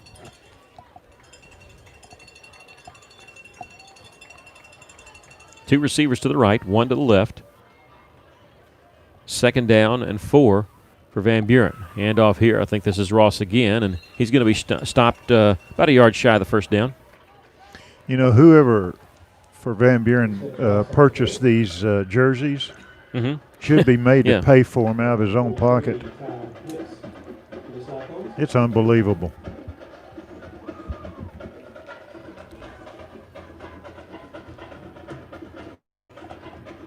Well, Two Rivers had white jerseys with white numbers, and they made a rule with the AAA that was not allowed, but it might not be in effect yet. Remember, who was it that played the Razorbacks a couple years ago that got flagged, like the beginning of the first half, beginning of the second half, because they had a uniform issue? Was that Coastal Carolina? Cannot remember that. I don't know. I don't think it was Coastal Carolina. It was somebody. Van Buren calling timeout because they were in danger of getting a delay of game here on 3rd and 1. That'll be their second use timeout here in this 4th quarter. Yeah, I can't remember. It was like the Cobras or somebody, and I know there's probably a Razorback fan listening that could pop it off real quick, but I want to say they got flagged for something like a delay of game at the beginning of the 1st and the beginning of the 3rd quarter because they had illegal uniforms. I want to say it was a Brett Bielema era. Russell going to have homecoming next week as they host Lake Hamilton. Don't forget we got Cyclones Live coming up on Tuesday night here on 102.3 from 7 to 8 o'clock. It's coming to you live from the Old Bank Sports Grill. And we'll also put it up on our Cyclone booth page. Rex Nelson will host the scoreboard show. That's coming up at 10 o'clock. And we might be joining that in progress, depending on how long our post-game show will have to run. Okay, we're back to action. 3rd and 1. Phillips going to run, and he's going to – they might have made it. Nope, they're going to drop him for a half-yard loss. He tucked it and ducked under. I tell you, if Phillips is my running back, I sure don't want him doing that. They're going to say he lost a half yard. The official on the far side, and they're going to have to punt the football away. Florida A&M, I knew. Stephen Berry, how about that? Florida A&M Rattlers. I was kind of right on the Cobra thing, wasn't I? Can I get credit for that one? Cobra, Rattler, it's similar, but yeah, Florida A&M. Anyway, I know they've made a AAA rule on that, but it might not be in effect yet. But yeah, Two Rivers had white numbers on white jerseys. And talked to Jimmy Wilson, who's assistant for Russellville, and he used to coach at Two Rivers, and he said the reason why teams do that is because they're hard to scout on film. Because when I can tell you, just from sitting here looking at Van Buren on film, I can't tell the numbers, and so that's why. At least that's why Two Rivers and some other schools have done it. I don't know if that's why Van Buren did it. You know, Russellville years ago used to have those black jerseys with just the red numbers, and I couldn't make them out. But who gave you that information on the Razorback? Stephen Berry. Stephen Berry's. He actually engineered our Cyclones Live in absence of John Henderson on Tuesday night. He's also a regular producer of the Pottsville Apaches radio. Maybe he'll look up and see how Village Academy did tonight. That's right. I'm curious. Need to get my Village Academy fix. I think they had their game canceled last week due to COVID. 2:33 left to play here in the ball game. Russellville trailing 42-21, and on 4th and 1, Van Buren is lining up like they're going for it. Phillips is out of the shotgun now. Surely won't go up 3 touchdowns on their own 40. No, but they may just be trying to draw Russellville off sides. Yep. That would make me question a few things if they did that. They are going to take the delay of game here. And just trying to draw Russellville off sides, and so they're going to have to punt the football away after the penalty. I think the penalty, I didn't see a flag fly, so they might have used it last time. No, they did use the delay of game penalty. So it'll be 4th down and 7, and they'll punt the football away. Yeah, if anybody doesn't know what we're talking about, if you don't know the story of Village Academy, you need to look it up. It is quite the story. Quite a team. Yeah, greatest high school story in Arkansas high school football history. And short hop back to Henry, the punter. He does get it away quickly, and he just did a good job just getting rid of it. And Russell's going to muff the punt, but Cyclones, are they going to fall on it? Finley Golden's back there. Caleb Gray was the one that tried to field it, and I think the Cyclones came up with it. Good job, Finn Dog. He's able to come up with that. And Russell will have the ball at around their own 38-yard line, I believe. Yeah, 37, 38. Yep. Cyclones trailing by 21. Russell going to have to lick their wounds. What they really need is they really need to get healthy. I mean, there's some things they could try to patch together, but something they just need to get healthy. They were down 2 starters on the offensive line coming in tonight, and shifting a couple players over there that hadn't played offensive line since junior high, and trying to do the best they can. And Braden Whitford's still in the game with Kobe Robinson, the running back, 2 receivers to the right, 2 to the left. And Whitford's going to roll to his right. He's pumps, and he's going to be sacked back at the 32-yard line. It'll bring up 2nd down and long for Russellville. 2:09 left to play, and the clock rolling. Jake Mullen said those are her favorite uniforms. I understand, but only if that problem I had is I couldn't see them. If they ever go back to that, I just need a spotter. Jamie can come up and spot for us if they ever go that again. Village Academy dropped a game tonight to Shongaloo, Louisiana, 20-17. Well, there goes the winning streak. Man. Thanks, John. John Henderson, our producer, sending him that. And now Hallmark in the game. Ben Hallmark throws a pass. It's complete to Trenton Stokes, and he gets across the 35 to the 36-yard line. Tell you what, Ben Hallmark, the sophomore, coming in and taking care of the punting duties tonight for Russellville and getting his first completion. I know he's played at least one play last week against Benton, but I don't think he threw a pass, and so this is probably his first Cyclone completion, pick up 5 yards. 3rd down and 11 for Russellville. 1:10 left to play. Here's the ball's on the turf. Ben picks it up, and he's going to be tackled inside the 30-yard line. A lot of happy Pointers fans here tonight at homecoming as they're going to win this game. We think it's going to be 42-21. Russellville looking at 4th down and 18. Clock rolling, 48 seconds left. Russellville might as well go for it here. Get your backup quarterback another play. 1 receiver to the right, 3 to the left. Kobe Robinson, the running back, to the left of Hallmark. Russellville needs their own 48-yard line for the first down. Hallmark going to roll to his left, looking downfield. He's going to throw, and it might be a completed pass to Brady Burnett. It is, but well short of the first down. Got just to the 33, so a 3-yard pass, and Russellville turns the ball over on downs. And after the change of possession, Van Buren doesn't have to snap the ball at all. The clock starts on change of possession. However, they've already started the play clock, so they may have to. Yeah, they're going to have to. Nope, they're going to reset. I want to say, why did they start at the play clock? Game clock at 28, play clock at 25, so they will have to take at least one snap.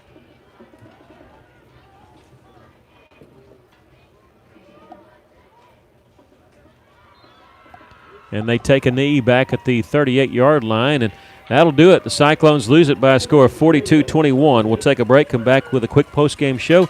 You're listening to Cyclone football on River Country KCJC.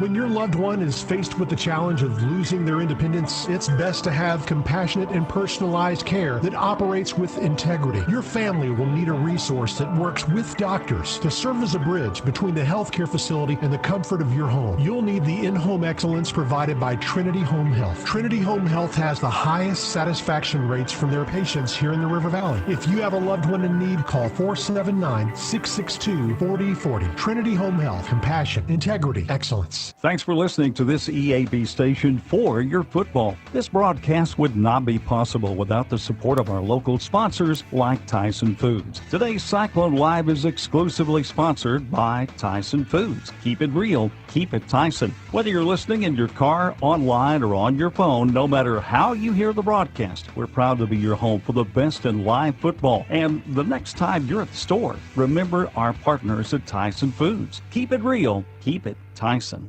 If you love quality pizza, Nonna Bella's Pizzeria at 717 South Arkansas will be your new favorite place. The dough and sauces are made daily with only the freshest and highest quality ingredients. Nonna Bella's has added many new toppings to meet our customers' discerning tastes. For the most original and fresh pizza in Russellville, remember Nonna Bella's Pizzeria. We're currently open for delivery and takeout. Order online at nonnabellas2go.com or call 479-317-1034. Feltner's Athletes Corner half of half clearance sale is now in progress. Save half of half off footwear from Nike, Asics, Brooks, New Balance, Keen, and Chaco. Save half of half or more on apparel from the North Face, Columbia, Patagonia, Mountain Khaki, Kavoo, Under Armour, Nike, and many more. Feltner's Athletes Corner, 2320 West Main Street in Russellville. Open 9:30 to 6 Monday through Saturday. All sales during this special savings event are final. Welcome back. Cyclones lose it by a score of 42-21. Well, it was close a couple different times. Russellville gave us some hope, but lose the game in the end. Your thoughts on the game? Well, I think there's two things that really stood out, and I know Russellville got some bad breaks and stuff, but one of the things I think hurt Russellville was penalties. They just came at a bad time. I know it's never a good time to get a penalty, but there were some penalties called that just kind of took the air out of us, and that hurt us tonight. On the bright side, and there was quite a few bright things: the passing, the running, the after catching a pass, all that was good. The interception. One thing that really stood out to me that you don't talk about that much was the punting by Ben Hallmark. I think he did a good job tonight. He was punting. He was under some pressure, but he punted the ball high, which gave us a chance to get down. with good coverage, and it paid off tonight. And so he did a good job punting as a sophomore. I think you said he was a sophomore, so under a lot of pressure. But I think that was one of the bright spots that stood out tonight was Ben Hallmark's punting. Yeah, and the other big news to come out, even though it was a loss, is Caleb Gray with the pick six of 80 yards. And with that interception, he ties the career interception mark for the Cyclones of 10. He has 10, and he ties Andrew Tryon with that. He did that late in the second quarter and returned it 80 yards for the touchdown. However, the Cyclones do lose 42-21. To give a quick rundown of the stats, just very quick, before we stop our broadcast here. 443 yards of offense for Van Buren, 201 yards of offense for Russellville. Braden Whitford for the Cyclones, 17 of 38 for 229 yards. Did have a touchdown pass to Damon Donahoe, 3 interceptions. Donahoe, 5 catches for 134 yards and that touchdown. Brady Burnett had 9 catches for 44 yards. Trenton Stokes, 4 catches for 55 yards. Don't forget the Russellville defense scored a touchdown, but also the special teams. Russellville blocked a punt, and Gabe Hogue recovered it in the end zone. That cut the lead to 7 at that time, 28-21, but then Van Buren scored 2 more times to run away with it. Gary Phillips for Van Buren, 16 of 28 for 281, 1 touchdown, 1 interception, of course, the pick six. He also ran for 125 yards on 24 carries and 2 touchdowns. Cyclones lose it by a score of 42-21, and I'm glad to see all the people that know about Village Academy on our broadcast. John Henderson, Sean Ingram, and also Ron Rogers. I love that story, and I'm glad. We hope you enjoyed tonight's broadcast of Russell Cyclone football. We remind you our next broadcast will be a week from tonight. Cyclones will be back at home to host Lake Hamilton for homecoming. Cyclones do hold the edge in the series between the Cyclones and the Wolves. Just 10 times they played, and Russellville has won 7 of the 10. Kickoff will be at 7 o'clock. We'll be on the air with the Coaches Show on 102.3 at 6:30, and we'll join with our YouTube broadcast at about 10 till 7. This is River Country KCJC, your home for all Cyclone sports. We appreciate you joining us tonight. Also want to send a special thank you to our chief engineer, John Henderson, for engineering this broadcast. Our final score from Blakemore Field, it was Van Buren 42 and Russellville 21. Stay tuned. You can hear the scoreboard show coming up right now from 10 until midnight. For Aaron Duval, Maggie Duval, Chase Canfield, John Henderson, I'm Mickey Duval reminding you, if you're out on your bike tonight, as always, do wear white. So long, everybody.